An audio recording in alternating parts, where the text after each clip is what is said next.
ഇന്ന് രാത്രിയിലെ തിരുവചന ചിന്തയ്ക്ക് ആധാരമായിട്ട് രണ്ട് വേദഭാഗങ്ങൾ വിശുദ്ധ ബൈബിളിൽ നിന്ന് വായിച്ചുകൊണ്ട് എൻ്റെ സന്ദേശത്തിലേക്ക് പ്രവേശിപ്പാൻ ഞാൻ ആഗ്രഹിക്കുന്നു. ഉൽപ്പത്തി പുസ്തകം 2-ാം അധ്യായം അതിൻ്റെ 16-17 വാക്യങ്ങൾ പ്രാരംഭത്തിലും, 3-ാം അധ്യായം അതിൻ്റെ 4-ാമത്തെ വാക്യം 4-5 വാക്യങ്ങൾ രണ്ടാമതായിട്ടും ഓർഡർ അനുസരിച്ച് വായിച്ച് കേൾപ്പിക്കും. നിങ്ങൾ ശ്രദ്ധയോടെ കേൾക്കുക. ഒരുപക്ഷെ കർത്താവിന് ഇഷ്ടമാണെങ്കിലും ഡിലേ ഇച്ചിരി കുറയ്ക്കണേ. കർത്താവിനെ ഇഷ്ടമാണെങ്കിലും ദൈവ വചനത്തെ ഇഷ്ടമാണെങ്കിലും ഇത് പെന്തക്കോസ്തരായ ആളുകളുടെ യോഗമായതുകൊണ്ട് ഒരുപക്ഷെ ഗ്രൗണ്ടിൽ വരാൻ കഴിയാതെ, എന്നാൽ കർത്താവിനോട് സ്നേഹമുള്ളതുകൊണ്ട് ഭവനത്തിലിരുന്ന് കേൾക്കുന്ന സ്നേഹിതരുണ്ടാകും.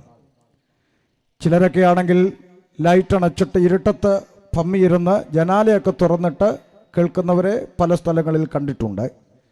ചിലരെ ടെറസിൻ്റെ മേളിൽ കയറി ഒളിച്ചിരുന്ന് കേൾക്കുന്നുണ്ട്. അങ്ങനെ ഏതെങ്കിലും വിധത്തിൽ കേൾക്കുന്നവർ ഒരല്പം വെളിച്ചം കൂടെ കയ്യിൽ കരുതിയാൽ ഇവിടെ വായിക്കുന്ന വേദഭാഗങ്ങൾ അങ്ങനെ തന്നെ ആണോ എന്ന് നിങ്ങൾക്ക് പരിശോധിക്കാൻ സാധിക്കും. അതിൻ്റെ കാരണം, പൊതുവേ പല സ്ഥലങ്ങളിലും പ്രസംഗത്തിന് പോകുമ്പോൾ പാട്ടുകാർ പാടുമ്പോൾ റോഡിൽ ഇങ്ങനെ നിന്ന് പാട്ട് കേൾക്കുന്നൊരു ശീലം എനിക്കുണ്ട്. അങ്ങനെ നിൽക്കുന്ന ചില സ്ഥലങ്ങളിൽ പ്രദേശവാസികളായ ആളുകൾ തമ്മിൽ പറയുന്ന കേട്ടിട്ടുണ്ട്, ഈ വെന്തിക്കോസുകാർ എന്ന് പറയും. സത്യത്തിൽ വെന്തിക്കോസ് എന്ന് പറഞ്ഞൊരു കോസ്, ചിലർ വെന്തിക്കോസ്, പന്തക്കോസ്, പുന്തുക്കോസ്, ഇങ്ങനെ ഒത്തിരി കോസ് പറയും. പന്തക്കോസ്ത് എന്ന് ഇവർ നല്ലപോലെ പറയാൻ പഠിച്ചിട്ടെങ്കിലും കളിയാക്കിയെങ്കിൽ സന്തോഷമായിരുന്നു എന്ന് ഞാൻ ആഗ്രഹിച്ചു പോകാറുണ്ട്. പോട്ടെ, അവർ പറയാറുണ്ട്, ഈ പെന്തക്കോസ്ത് വെന്തിക്കോസ് ആൾക്കാർ അവർ വ്യാഖ്യാനിച്ചു പഠിപ്പിച്ചാണ് നമ്മുടെ ആളുകളെ ഇങ്ങനെ വലിച്ചുകൊണ്ട് പോകുന്നതെന്ന് ചില സഹോദരങ്ങൾ തമ്മിൽ സംസാരിക്കുന്നത് ഞാൻ കേട്ടിട്ടുണ്ട്. അപ്പോൾ അങ്ങനൊരു ചിന്ത ഉള്ളവരാണെങ്കിൽ നിങ്ങളുടെ വീട്ടിൽ വേദപുസ്തകം ഉണ്ടാകുമല്ലോ. ഈ പറയുന്ന കാര്യങ്ങൾ അങ്ങനെ തന്നെയാണോ എന്നൊന്ന് പരിശോധിക്കാനും വ്യാഖ്യാനങ്ങളുണ്ടോ എന്നൊക്കെ ഒന്ന് പരിശോധിച്ച് ഉറപ്പുവരുത്താനും കഴിയുമെന്നുള്ളത് കൊണ്ട് പറഞ്ഞു എന്നേ ഉള്ളൂ. നമുക്ക് ആ വാക്യം ഒന്ന് വായിച്ചു കേൾക്കാം. ഉൽപ്പത്തി പുസ്തകം 2-ാം അധ്യായം 16-17 ആദ്യം അത് വായിക്കാം. യഹോവയായ ദൈവം മനുഷ്യനോട് കൽപ്പിച്ചത് എന്തെന്നാൽ, തോട്ടത്തിലെ സകല വൃക്ഷങ്ങളുടെയും ഫലം നിനക്ക് ഇഷ്ടം പോലെ തിന്നാം, എന്നാൽ നന്മതിന്മകളെ കുറിച്ചുള്ള അറിവിന്റെ വൃക്ഷത്തിൻ ഫലം തിന്നരുത്, തിന്നുന്ന നാളിൽ നീ മരിക്കും. അതെ, വളരെ സിമ്പിളായിട്ട് അറിയാവുന്ന ഇതിപ്പോൾ അറിയാത്ത ഒരൊറ്റ ക്രിസ്ത്യാനി പോലും പേര് കൊണ്ട് പോലും നമ്മുടെ നാട്ടിൽ ഉണ്ടാവില്ല. ക്രിസ്ത്യാനി എന്നല്ല, ഇസ്ലാമിക സഹോദരങ്ങളോട് ചോദിച്ചാലും അവർക്ക് ഈ പഴത്തിൻ്റെ കഥയൊക്കെ അറിയാം. അതുകൊണ്ട് ഇത് അറിയാത്തവരാരും ഈ ശബ്ദപരിധിയിലുണ്ട് എന്നെനിക്ക് തോന്നുന്നില്ല. അപ്പം ഒറ്റ വാചകത്തിൽ പറഞ്ഞാൽ, സൃഷ്ടാവായ ദൈവം പറഞ്ഞു, ഈ നന്മതിന്മകളെക്കുറിച്ചുള്ള അറിവിൻ്റെ വൃക്ഷഫലം തിന്നരുത്, അത് തിന്നുന്ന നാളിൽ നീ മരിക്കുമെന്ന് ദൈവമായ സൃഷ്ടാവിൻ്റെ വാക്കുകളാണ് നമ്മൾ വായിച്ചത്. സിമ്പിളായിട്ട് നമുക്കത് മനസ്സിലായി. 3-ാം അധ്യായം അതിൻ്റെ 4-5 വാക്യങ്ങൾ വായിക്കാം. പാമ്പ് സ്ത്രീയോട് നിങ്ങൾ മരിക്കയില്ല നിശ്ചയം. ആണേ, അപ്പം ദൈവം പറഞ്ഞു തിന്നുന്ന നാളിൽ മരിക്കും. ഇവിടെ പാമ്പ് പറയുന്നു നിങ്ങൾ മരിക്കത്തില്ല, ഉറപ്പാ. അടുത്തത്, അത് തിന്നുന്ന നാളിൽ നിങ്ങളുടെ കണ്ണ് തുറക്കുകയും നിങ്ങൾ നന്മതിന്മകളെ അറിയുന്നവരായി ദൈവത്തെ പോലെ ആകെയും ചെയ്യും എന്ന് ദൈവം അറിയുന്നു എന്ന് പറഞ്ഞു. മതി. സിമ്പിളാണ്. ഇത് സാധാരണക്കാരായ ജനങ്ങളാണ് കേൾക്കുന്നത്. ഞാനിവിടെ അമേരിക്കയിൽ എന്ത് സംഭവിച്ചു, ഉഗാണ്ടയിൽ എന്ത് സംഭവിച്ചു എന്നൊന്നും പറഞ്ഞിട്ട് വലിയ കഥയൊന്നുമില്ല.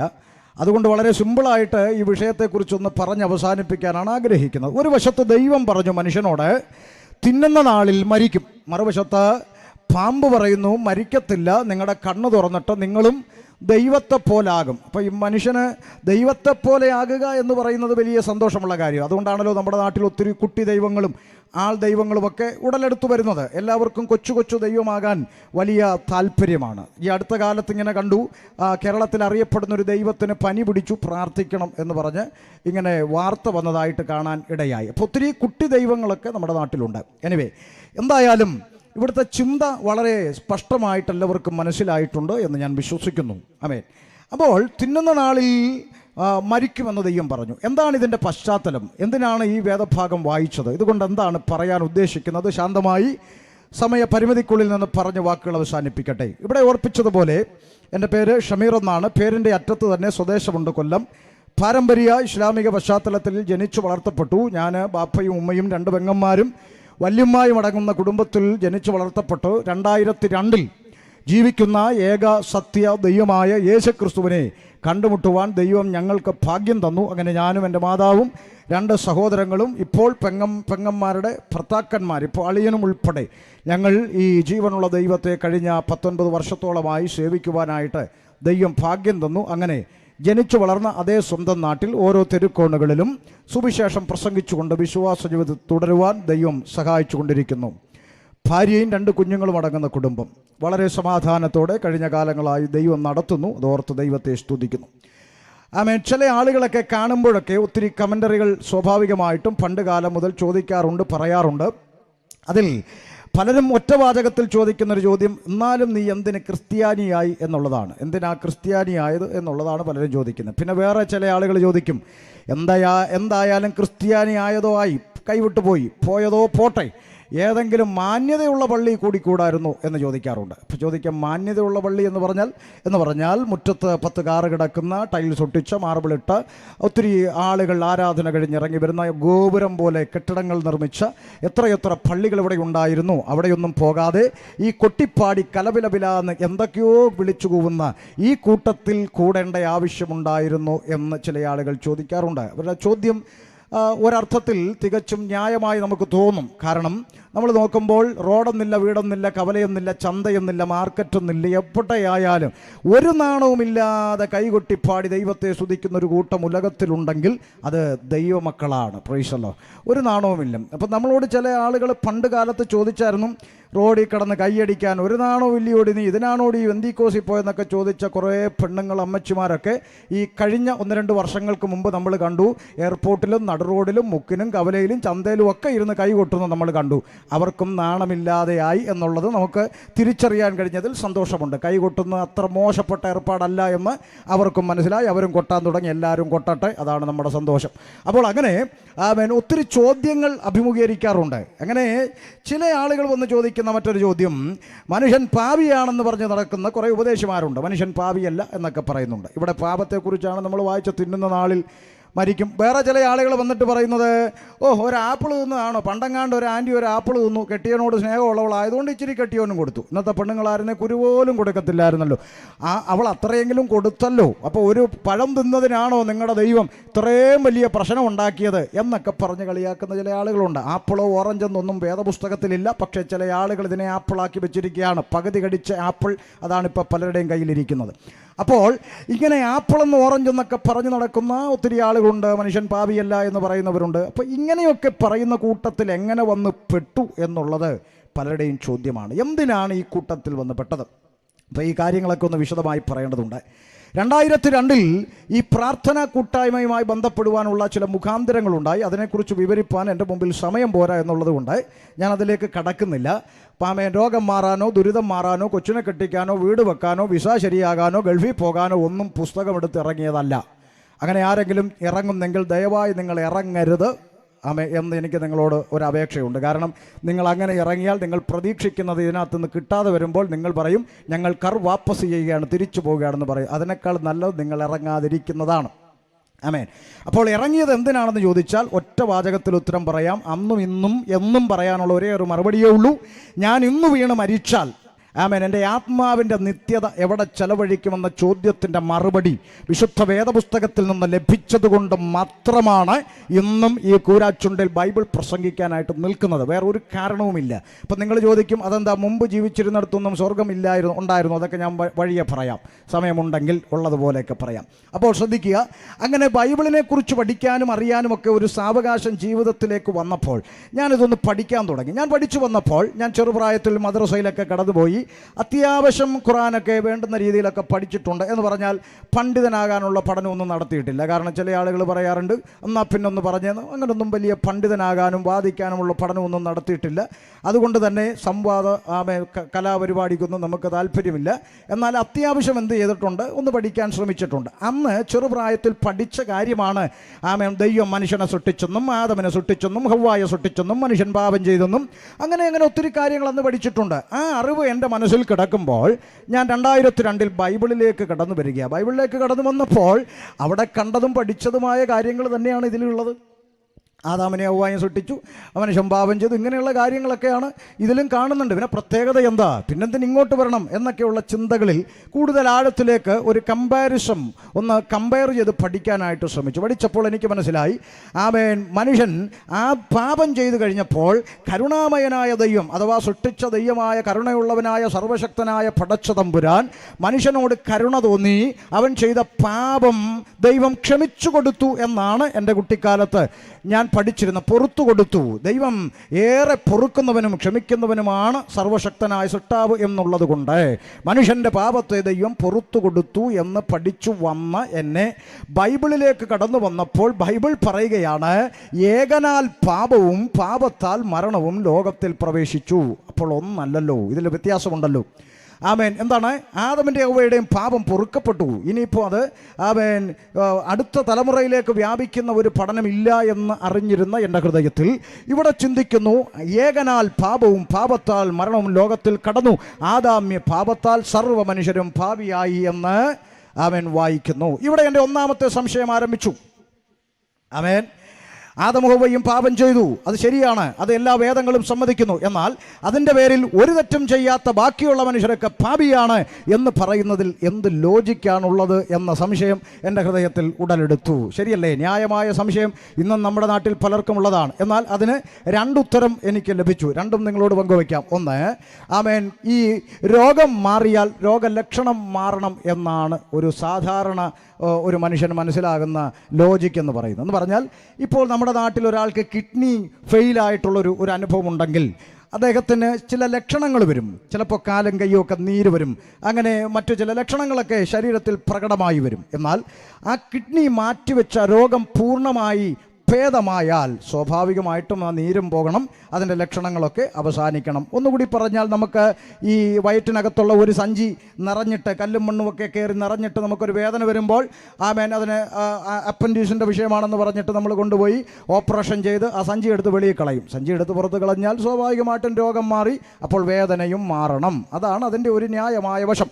അങ്ങനെയെങ്കിൽ ഏദൻ പൂങ്കാവനത്തിൽ, ഏദൻ തോട്ടത്തിൽ വെച്ച് മനുഷ്യൻ്റെ പാപം ദൈവം പുറത്തു കൊടുത്തു. ആ പാപം അവസാനിച്ചെങ്കിൽ പാപ സ്വഭാവവും അവിടെ അവസാനിക്കണം. പക്ഷേ അവസാനിച്ചില്ലല്ലോ. തൊട്ടടുത്ത തലമുറ കായീനും ഹാബേലും സഹോദരങ്ങൾ, ഒരമ്മയുടെ മക്കൾ, കൂടപ്പിറപ്പുകൾ, രണ്ടുപേര് തമ്മിലടിച്ച് ഒരുത്തനെ കൊന്നുകളഞ്ഞു. അപ്പം ചുരുക്കി പറഞ്ഞാൽ രോഗം മാറിയിട്ടും ലക്ഷണം മാറുന്നില്ല. അപ്പോൾ ഒരിടത്ത് പാപം പൊറുക്കപ്പെട്ടു എന്ന് പറയുമ്പോഴും പൊറുക്കപ്പെടുന്നില്ല. അടുത്ത തലമുറയിലേക്ക് പാപത്തിൻ്റെ പ്രവൃത്തികൾ വെളിപ്പെട്ട് കിടക്കുന്നത് പകൽ ചിത്രം പോലെ കാണുമ്പോൾ ഇവിടെ വിശുദ്ധ ബൈബിൾ പ്രഖ്യാപിക്കുന്നു, ഇല്ല, പാപം അവിടെ കൊണ്ട് അവസാനിച്ചില്ല. ഏകനാൽ പാപവും പാപത്താൽ മരണവും ലോകത്തിലേക്ക് പ്രവേശിച്ചു. ആദാമ്യ പാപത്താൽ സർവ്വ മനുഷ്യരും പാപികളായി. മനുഷ്യൻ പാപിയല്ല എന്ന് പറയുന്ന ആരെങ്കിലും കൂരാച്ചുണ്ടുണ്ടെങ്കിൽ ഇന്ന് രാത്രി കടയടച്ചു പോകുമ്പോൾ കടയ്ക്ക് പൂട്ടിടരുത്. നാളെ രാവിലെ അറിയാം ഇവിടെ പാപിയുണ്ടോ ഇല്ലയോ എന്ന്. വേറെ കണ്ടുപിടുത്തത്തിനൊന്നും പോകണ്ട. അതുകൊണ്ടാണല്ലോ പൂട്ടിട്ട് പൂട്ടി, രണ്ടാമത് ഒന്നുകൂടി ഇട്ട് പൂട്ടി, ഒന്ന് പിടിച്ചു കുലുക്കി, രണ്ട് പിടിച്ചു കുലുക്കി, മൂന്നാമത്തെ കുലുക്കിയച്ചാണ് പലരും വീട്ടിൽ പോകുന്നത്. എന്നിട്ടും ഉറക്കമില്ല. പ്രഭാതത്തിൽ ഓടി വരികയാ, കട അവിടെ ഉണ്ടോ എന്ന് ചോദിച്ചു. നമ്മുടെ വീട്ടിനടുത്തുള്ള ചില വീടുകളൊക്കെ പഠിച്ചാൽ കാണാം, കഥ കടച്ച് കൊളുത്തിട്ട് ഓടാമ്പലും പിടിച്ചിട്ടിട്ട് അതിൻ്റെ പുറകിൽ ചട്ടിയും കലവും ഒക്കെ വാരി അടുക്കി വെച്ചിട്ടാണ് ചില ചേച്ചിമാർ ഇപ്പോഴും ഉറങ്ങുന്നത്. കാരണം ദേശത്തിൽ പാപിയുണ്ട്, മനുഷ്യൻ പാപിയാണ്. അത് വിശുദ്ധ വേദപുസ്തകം പ്രഖ്യാപിക്കുന്നു. ഏകനാൽ പാപവും പാപത്താൽ മരണവും ലോകത്തിൽ പ്രവേശിച്ചു എന്ന് കാണുന്നു. അപ്പോഴാണ് നമ്മുടെ ലോജിക്കിൻ്റെ ഒരു പ്രശ്നം. എന്താണ്? ആദമും ഹവ്വയും പാപം ചെയ്തതിൻ്റെ പേരിൽ ഒരു തെറ്റും ചെയ്യാത്ത ബാക്കിയുള്ള മനുഷ്യൻ എങ്ങനെ പാപിയാകും? സ്വാഭാവികമായിട്ടും നമുക്ക് ന്യായമായൊരു ഉത്തരം കണ്ടെത്താം. എയ്ഡ്സ് രോഗിയായ അപ്പനും അമ്മയ്ക്കും ജനിക്കുന്ന കുഞ്ഞ് ആരായിരിക്കുമെന്ന് ഞാനൊരു ചോദ്യം ചോദിച്ചാൽ നിങ്ങളെല്ലാവരും ഒറ്റയടിക്ക് പറയുന്ന മറുപടി, ആ കുഞ്ഞ് എയ്ഡ്സ് രോഗിയായിരിക്കും. എൻ്റെ ചോദ്യം, ഈ കുഞ്ഞ് എന്ത് തെറ്റാണ് ചെയ്തത്? ഒന്ന് പറഞ്ഞേ. ഈ കുഞ്ഞ് എന്തെങ്കിലും തെറ്റ് ചെയ്തോ? ഒന്നും ചെയ്തില്ല. അപ്പനും അമ്മയും വഴിവിട്ട് ജീവിച്ചതിൻ്റെ ഫലം ഒരു തെറ്റും ചെയ്യാത്ത അടുത്ത തലമുറ അനുഭവിക്കുന്നു. ഇവിടുത്തെ മെഡിക്കൽ സയൻസ് സമ്മതിക്കുന്നു, വിദ്യാഭ്യാസമെല്ലാം സമ്മതിക്കുന്നു, ഡിഗ്രി സമ്മതിക്കുന്നു, ആർക്കും ഒരു പരാതിയുമില്ല.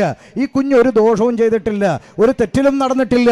അപ്പനും അമ്മയും വഴിവിട്ട് ജീവിച്ചതിൻ്റെ ഫലം ഒരു തെറ്റും ചെയ്യാത്ത കുഞ്ഞ് അനുഭവിക്കുന്നു. എങ്ങനെ അനുഭവിക്കുന്നു? ആമേൻ. എങ്ങനെ ആ കുഞ്ഞ് രോഗിയായി? ആ കുഞ്ഞിൻ്റെ കുറ്റമല്ല. പിന്നെ എങ്ങനെ കടന്നു വന്നു? രക്തത്തിലൂടെ കടന്നു വന്നു. സമ്മതം, എല്ലാവരും സമ്മതിച്ചു, രക്തത്തിലൂടെ. അങ്ങനെയെങ്കിൽ ആദാമ്യ പാപം എങ്ങനെയാണ് സർവ്വമനുഷ്യരിലേക്കും പ്രവേശിക്കുന്നത്? മറുപടി വിശുദ്ധ വേദപുസ്തകം പറയുന്നു. അപ്പോസ്തല പ്രവൃത്തികൾ 17-ാം അധ്യായം അതിൻ്റെ 26-ാമത്തെ തിരുവചനത്തിൽ വ്യക്തമാക്കുന്നു. പാപം മനുഷ്യരിലേക്ക് പ്രവേശിക്കുവാനുള്ള കാരണം അപ്പോസ്തല പ്രവൃത്തി 17-ാം അധ്യായം അതിൻ്റെ 26-ാമത്തെ തിരുവചന ഭാഗം ഒന്ന് ശബ്ദമുയർത്തി വായിക്കാം. എല്ലാവരും കേൾക്കട്ടെ. വേദപുസ്തകത്തിൻ്റെ പഠനം വായിച്ചാട്ടെ. 17:26 വേഗത്തിൽ. ഭൂതലത്തിലെങ്ങും കുടിയിരിക്കുവാൻ. ഭൂതലത്തിലെങ്ങും കുടിയിരിപ്പാൻ. അപ്പൊ ദൈവത്തെക്കുറിച്ച് വേദപുസ്തകം പ്രഖ്യാപിക്കുന്നത് ദൈവം ഒരു പ്രത്യേകമാകുന്ന സ്ഥലത്ത് മാത്രം വസിക്കുന്നവനല്ല, ഭൂതലത്തിലെങ്ങും കുടിയിരിക്കുന്നവനാണ്. പ്രപഞ്ചത്തെ സൃഷ്ടിച്ച ദൈവം. അല്ലാതെ ദൈവം ഏതെങ്കിലും ഒരു പ്രത്യേക വിഭാഗക്കാരുടെ പോക്കറ്റിലുള്ളതല്ല. ദൈവം ഏതെങ്കിലും ഒരു പ്രത്യേക സ്ഥലത്ത് മാത്രം ഒതുങ്ങിയിരിക്കുന്ന ദൈവമല്ല. ദൈവം ഏതെങ്കിലും ഒരു പഞ്ചായത്തിൽ കുടിയിരിക്കുന്ന ദൈവമല്ല. ദൈവത്തെ അന്വേഷിച്ച് ദൈവം ഇരിക്കുന്ന പഞ്ചായത്തിലേക്ക് ആരും വണ്ടിക്കൂലി കൊടുത്തു പോകണ്ട. കാരണം ദൈവം പ്രപഞ്ചത്തിൽ മുഴുവൻ നിറഞ്ഞു നിൽക്കുന്നതാണ്. അതുകൊണ്ടാണ് എനിക്ക് ചില പാരമ്പര്യ ക്രിസ്ത്യാനികളെ കാണുമ്പോൾ ഉള്ളം കൊണ്ടൊരു സഹതാപം തോന്നും, ചിലപ്പോൾ ഒരു ചിരിയും വരും. കാരണം അവർ യേശുവിനെ തേടി പലപ്പോഴും മുട്ടുമ്മേലടഞ്ഞൊക്കെ സഞ്ചരിക്കുന്നത് ഞാൻ കാണാറുണ്ട്. അവർ യേശുവിനെ തേടി യേശു ഇരിക്കുന്നിടത്ത് പോകുന്നു എന്ന പേരിൽ പല മലകളുമൊക്കെ കയറി ഇറങ്ങാറുണ്ട്. എന്നാൽ ഒരിക്കലെങ്കിലും വേദപുസ്തകം തുറന്ന് വായിച്ചെങ്കിൽ കൗതുകമുള്ള, അതിലേറെ ആനന്ദമുള്ള ഒരു വാചകം യേശു ക്രിസ്തു പറഞ്ഞത് നിങ്ങൾക്ക് കാണാം. ബൈബിൾ തുറക്കണമെന്നേ ഉള്ളൂ, തുറന്നു നോക്കിയാൽ കാണാം. എന്താണ് ആ വാചകമെന്നറിയാമോ? 2-3 പേർ എൻ്റെ നാമത്തിൽ കൂടി വരുന്നിടത്തൊക്കെയും ഞാൻ അവരുടെ നടുവിലുണ്ട്. 2-3 പേർ എൻ്റെ നാമത്തിൽ കൂടി വരുമ്പോൾ ഞാൻ അവരുടെ നടുവിലുണ്ടെന്നാ യേശു പറഞ്ഞത്. എന്ന് പറഞ്ഞാൽ നിങ്ങൾ എന്നെ തിരക്കി ഞാൻ ഇരിക്കുന്നിടത്ത് വരണ്ട, നിങ്ങൾ ഇരിക്കുന്നിടത്ത് ഞാൻ വന്നുകൊള്ളാമെന്ന് പറഞ്ഞൊരു ദൈവം ഉലക ചരിത്രത്തിലുണ്ടെങ്കിൽ അതിന്ന് രാത്രിയിൽ ഷമീർ പ്രസംഗിക്കുന്ന നസ്രേത്തുകാരനായ യേശു ക്രിസ്തുവല്ലാതെ മറ്റൊരു സന്ദേശവും അങ്ങനെ പ്രഖ്യാപിച്ചിട്ടില്ല. ഞാൻ നിങ്ങൾ ഇരിക്കുന്നിടത്ത് വരാം, നിങ്ങൾ എന്നെ തപ്പി ഒരു മലയും കയറി വരണ്ട, ഞാൻ ഇരിക്കുന്നിടത്ത് നിങ്ങൾ വരാം. പക്ഷേ വേദനയോട് പറയട്ടെ, ആമേൻ, പലർക്കും ഇത് അറിയില്ല. കാരണം ബൈബിളിൽ പലപ്പോഴും അവർക്കിത് കാണുവാനുള്ള ശ്രമം അവർ ഉപേക്ഷിച്ചത് കൊണ്ട് ഇതവർക്ക് കാണുവാൻ കഴിയുന്നില്ല. പോകട്ടെ. അപ്പോൾ ഭൂതലത്തിലെങ്ങും കുടിയിരിക്കുന്നവനാണ് ദൈവം. ഭൂതലത്തിലെങ്ങും കുടിയിരിപ്പാൻ എന്ത് ചെയ്തു? അടുത്ത വാചകം വായിച്ചാട്ടെ. ഭൂതലത്തിലെങ്ങും കുടിയിരിപ്പാൻ അവൻ, മൈക്ക് ഓൺ ചെയ്തേ, അവൻ ഒരുത്തനിൽ നിന്ന്.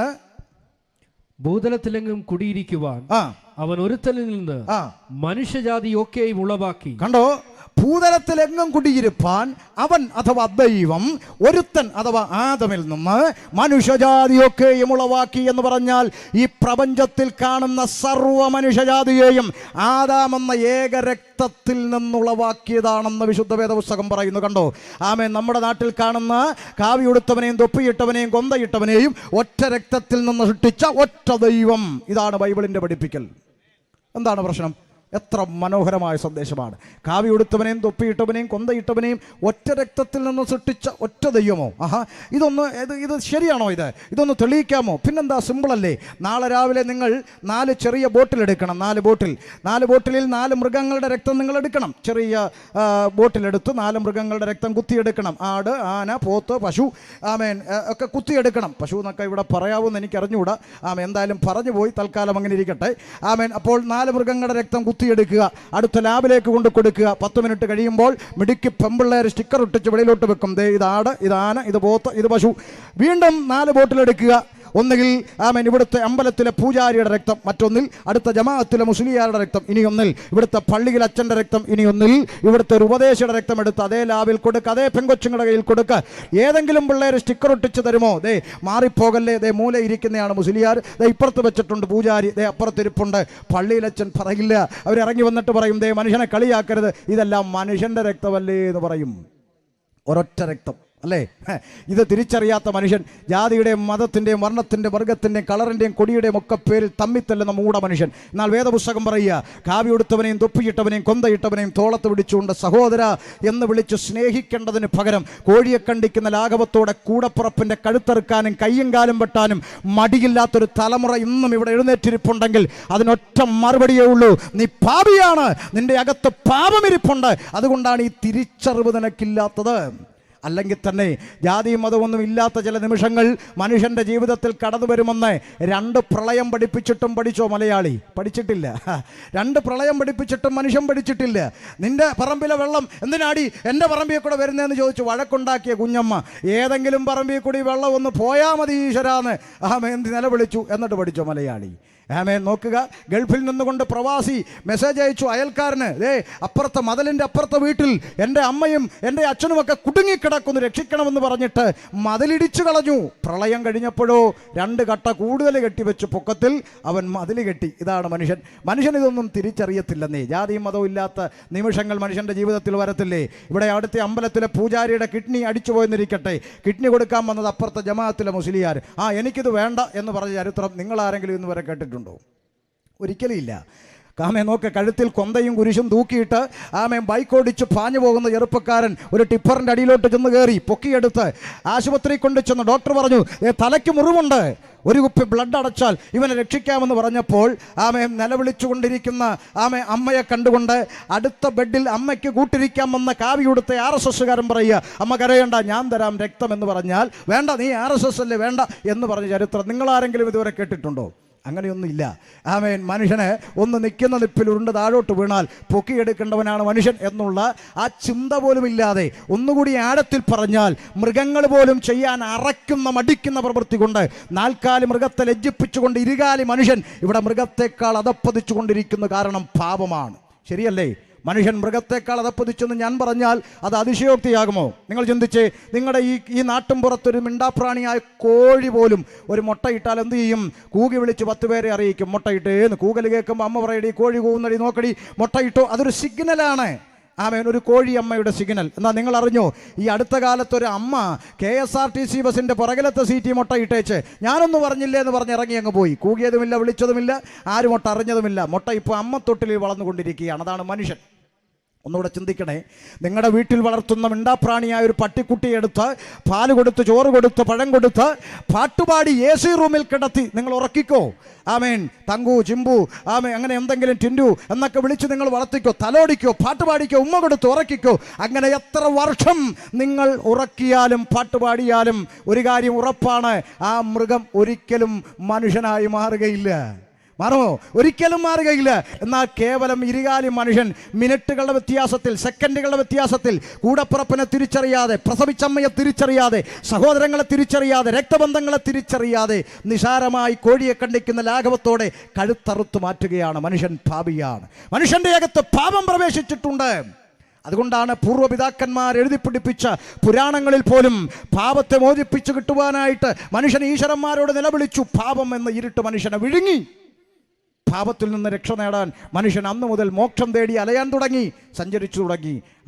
ഏകനാൽ പാപവും പാപത്താൽ മരണവും ലോകത്തിൽ പ്രവേശിച്ചു. മനുഷ്യൻ പാപിയായി.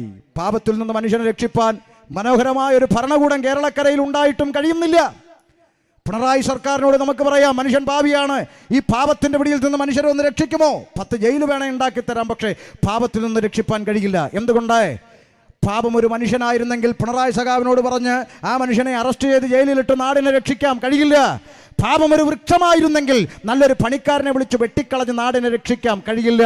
പാപം ഒരു വസ്തുവായിരുന്നെങ്കിൽ അല്പം പെട്രോൾ ഒഴിച്ച് കത്തിച്ചതിൻ്റെ ചാരമെടുത്ത് പമ്പയിലോ കാവേരിയിലോ ഒഴുക്കി മനുഷ്യനെ രക്ഷിക്കാൻ കഴിയില്ല. കാരണം അറസ്റ്റ് ചെയ്യാൻ കഴിയുന്നൊരു വ്യക്തിയല്ല പാപം, വെട്ടിക്കളയാൻ കഴിയുന്നൊരു വൃക്ഷമല്ല പാപം, കത്തിച്ചു കളയാൻ കഴിയുന്നൊരു വസ്തുവല്ല പാപം. പിന്നെയോ മനുഷ്യൻ്റെ അകത്ത് കുടിയിരിക്കുന്ന അദൃശ്യമായ ഇരുട്ടാണ് പാപം. ഈ ഇരുട്ടിൽ നിന്ന് രക്ഷ നേടുവാൻ മനുഷ്യൻ ഈശ്വരന്മാരോട് നിലവിളിച്ചു. പുരാണങ്ങളിൽ കോറിയിട്ടിരിക്കുന്നു, അസതോ മാം സദ്ഗമയ തമസോ മാം ജ്യോതിർഗമയ മൃത്യോ മാം അമൃതം ഗമയ. അർത്ഥം, അസത്യത്തിൽ നിന്ന് സത്യത്തിലേക്കും ഇരുട്ടിൽ നിന്ന് വെളിച്ചത്തിലേക്കും മരണത്തിൽ നിന്ന് ജീവനിലേക്കും ഞങ്ങളെ നയിക്കണം ഭഗവാനേ എന്ന് പുരാണങ്ങളിൽ പിതാക്കന്മാർ നിലവിളിച്ചത് ഇരുളിൽ നിന്ന് രക്ഷ നേടാനാണ്. ഈ ഇരുട്ട് മനുഷ്യനെ വിഴുങ്ങി.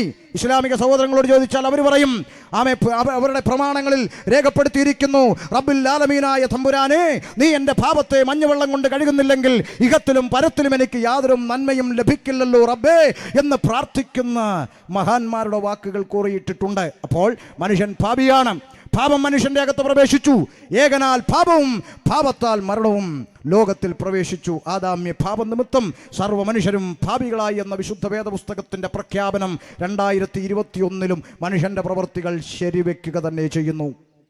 അതുകൊണ്ടാണ് ഞങ്ങളെപ്പോലുള്ളവർ തെരുവിൽ നിന്നുകൊണ്ട് വിളിച്ചു പറയുന്നത്, സുവിശേഷങ്ങൾ കേൾക്കുമ്പോൾ ആളുകൾക്ക് മാനസാന്തരം ഉണ്ടാകുന്നത്. അതുകൊണ്ടാണ് ഞങ്ങൾ വിളിച്ചു പറയുന്നത്, ഈ സുവിശേഷം കേൾക്കുമ്പോൾ മദ്യപാനി കുടി അവസാനിപ്പിച്ചുകൊണ്ട് മാനസാന്തരപ്പെടുന്നത്. അതുകൊണ്ടാണ് പാപത്തിൻ്റെ പ്രവൃത്തികൾ വഴിവിട്ടുകൊണ്ട് മനുഷ്യൻ നന്മയിലേക്ക് നയിക്കപ്പെടാനിടയാകുന്നത്. അതിന് ചിലർ വിളിക്കുന്ന പേരാണ് മതം മാറ്റം. പ്രിയപ്പെട്ട സ്നേഹിത, മതം മാറിയിട്ട് ഇവിടെ എന്ത് കാര്യം? ഒരു കാര്യവുമില്ല.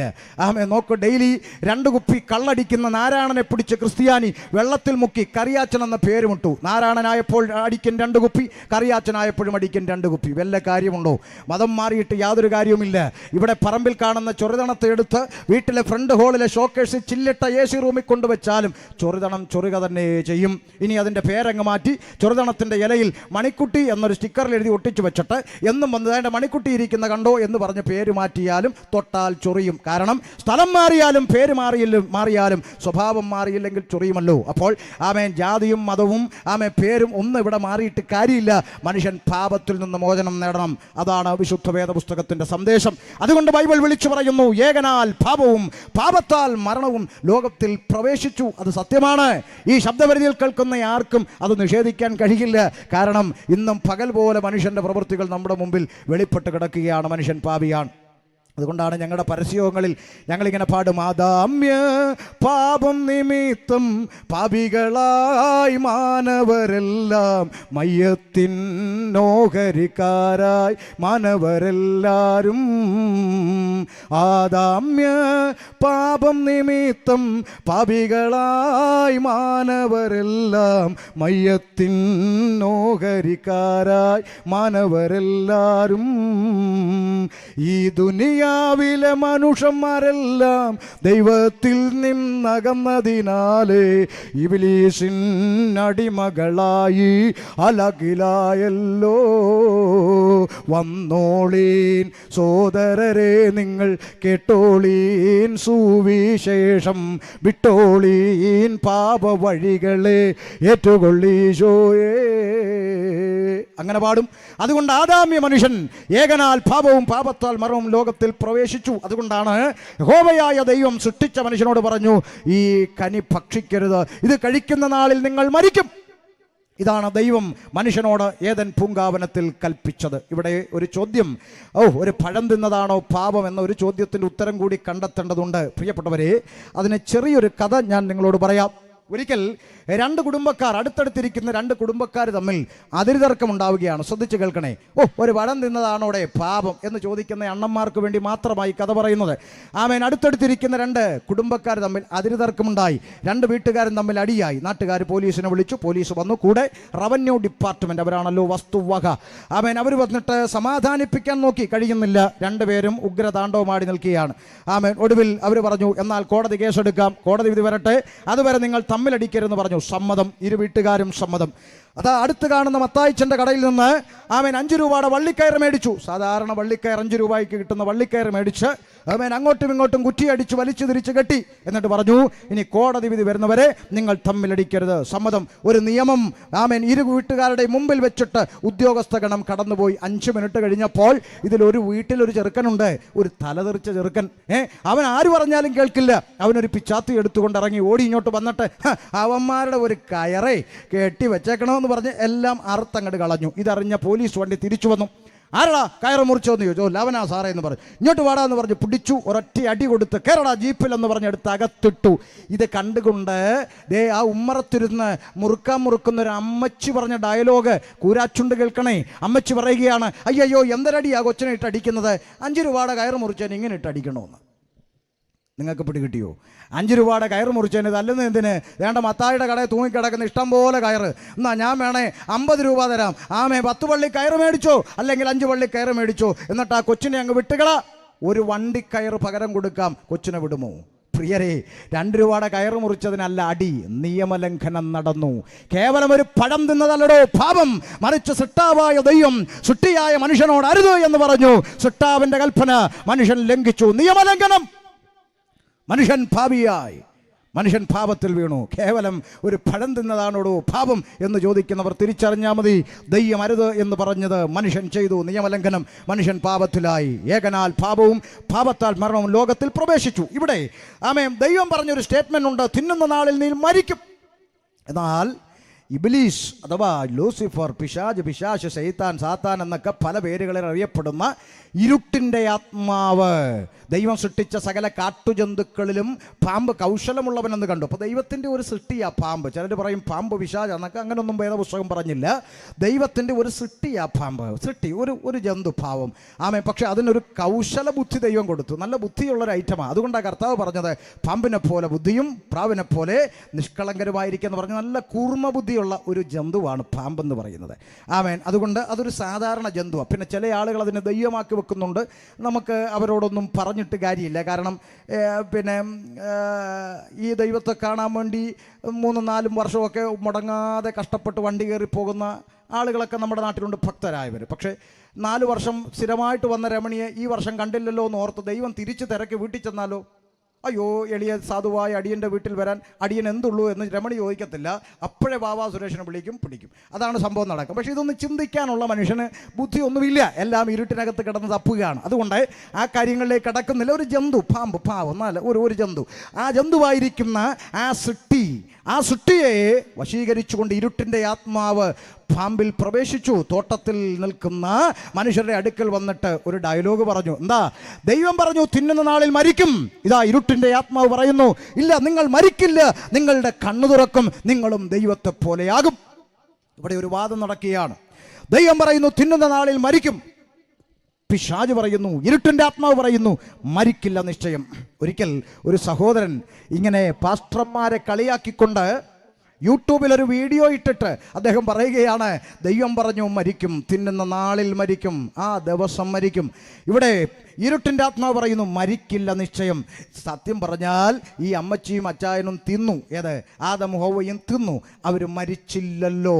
ഈ ചേട്ടൻ പറയുകയാണ് അവർ മരിച്ചില്ലല്ലോ. പകരം പിശാച് പറഞ്ഞതല്ലേ സംഭവിച്ചത്?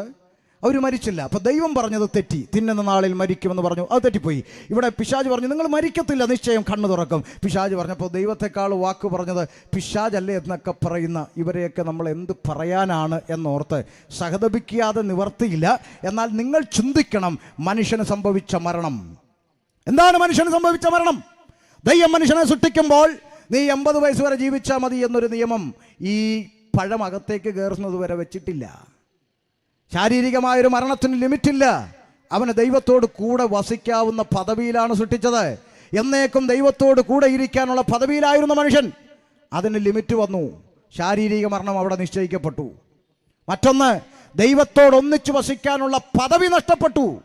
അതിനൊന്നുകൂടി ആഴത്തിൽ പറഞ്ഞാൽ, ആദമിനെ കുറിച്ച് ലൂക്കോസ് സുവിശേഷകൻ രേഖപ്പെടുത്തിയിരിക്കുന്ന വിലമതിക്കാനാകാത്തൊരു പദവിയുണ്ട്.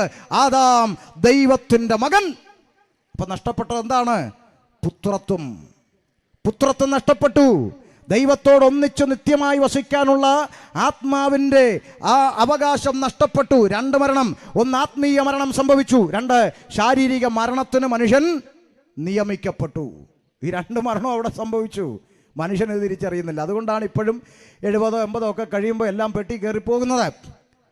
എന്നാൽ ഈ 2 മരണത്തിൽ നിന്നും മനുഷ്യനെ തിരിച്ചു പിടിക്കാൻ സ്വർഗം ഒരു പദ്ധതി ഒരുക്കി. ആ പദ്ധതിയുടെ വിളംബരമാണ് കവലകൾ തോറും ഞങ്ങൾ നടത്തുന്ന സുവിശേഷ പ്രഘോഷണം. മനുഷ്യനെ ശാരീരിക മരണത്തിൽ നിന്ന് വിടുവിച്ച് എന്നേക്കും ദൈവത്തോടു കൂടെ വസിക്കുന്ന ഒരു അവസ്ഥയിലേക്ക് മനുഷ്യനെ തിരികെ കൊണ്ടുപോവുക ഒന്നാമത്തെ പദ്ധതി. 2, പാപത്തിൻ്റെ ശമ്പളമാകുന്ന മരണമെന്ന നിത്യ നരകത്തിൻ്റെ ശിക്ഷാവിധിയിൽ നിന്നും ആത്മാവിനെ രക്ഷിച്ചെടുക്കുന്ന പദ്ധതി. ആത്മാവിൻ്റെ രക്ഷയും എന്നേക്കും ജീവിക്കാനുള്ള അവസരവും. ഈ 2 കാര്യങ്ങളും ഏദനിൽ വെച്ച് നഷ്ടപ്പെട്ടതാണ്. ഒറ്റ വാചകത്തിൽ പറഞ്ഞാൽ ഇത്രയുള്ളൂ. ഞങ്ങൾ തൊണ്ട കീറുന്ന ആശയത്തിൻ്റെ ചുരുക്കം ഇത്രയുള്ളൂ.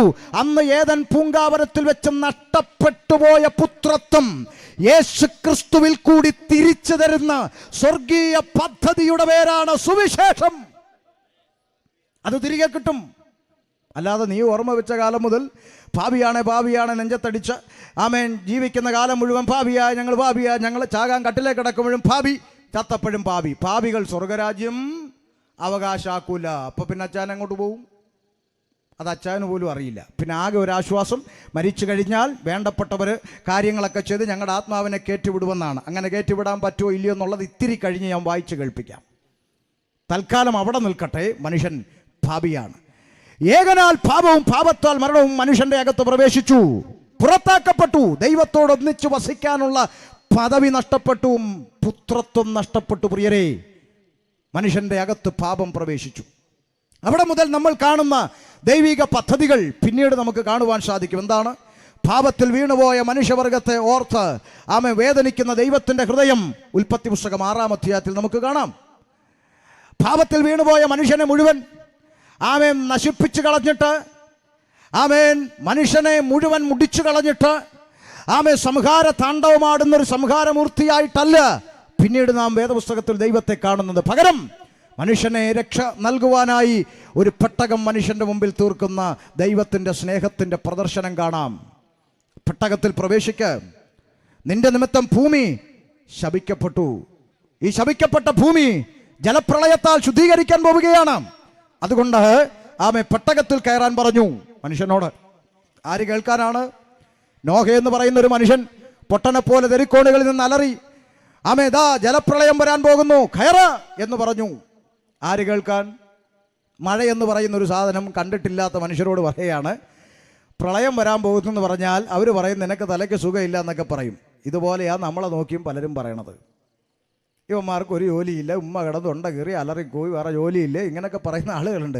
വേറെ ജോലിയൊന്നും ഇല്ലാഞ്ഞിട്ടല്ല, നല്ല ജോലിയൊക്കെ ഉള്ളവർ അതൊക്കെ രാജിവെച്ചുകൊണ്ട് ഈ സ്വർഗീയ സന്ദേശം അറിയിക്കുന്ന സ്വർഗത്തിൻ്റെ വക്താക്കളായി ഇറങ്ങിത്തിരിച്ചത് ജോലിയും കൂലിയൊന്നും ഇല്ലാഞ്ഞിട്ടല്ല, ദൈവം ഏൽപ്പിച്ചതാ. വിളിച്ചു പറ. ആമേൻ. ഇതുപോലൊരു ദൗത്യം നമ്മുടെ മേലും ഏൽപ്പിച്ചു. വിളിച്ചു പറ. എന്താണ്? ഇനി ഈ കാണുന്ന ആകാശവും ഭൂമിയും ജലപ്രളയം കൊണ്ടല്ല, തീ കൊണ്ട് ചുട്ടരിപ്പാനായി വെച്ചിരിക്കുകയാണ്. വിളിച്ചു പറ. ഒരിക്കൽ 2002 ഞാൻ യേശുവിനെ അറിഞ്ഞെന്ന് പറഞ്ഞല്ലോ.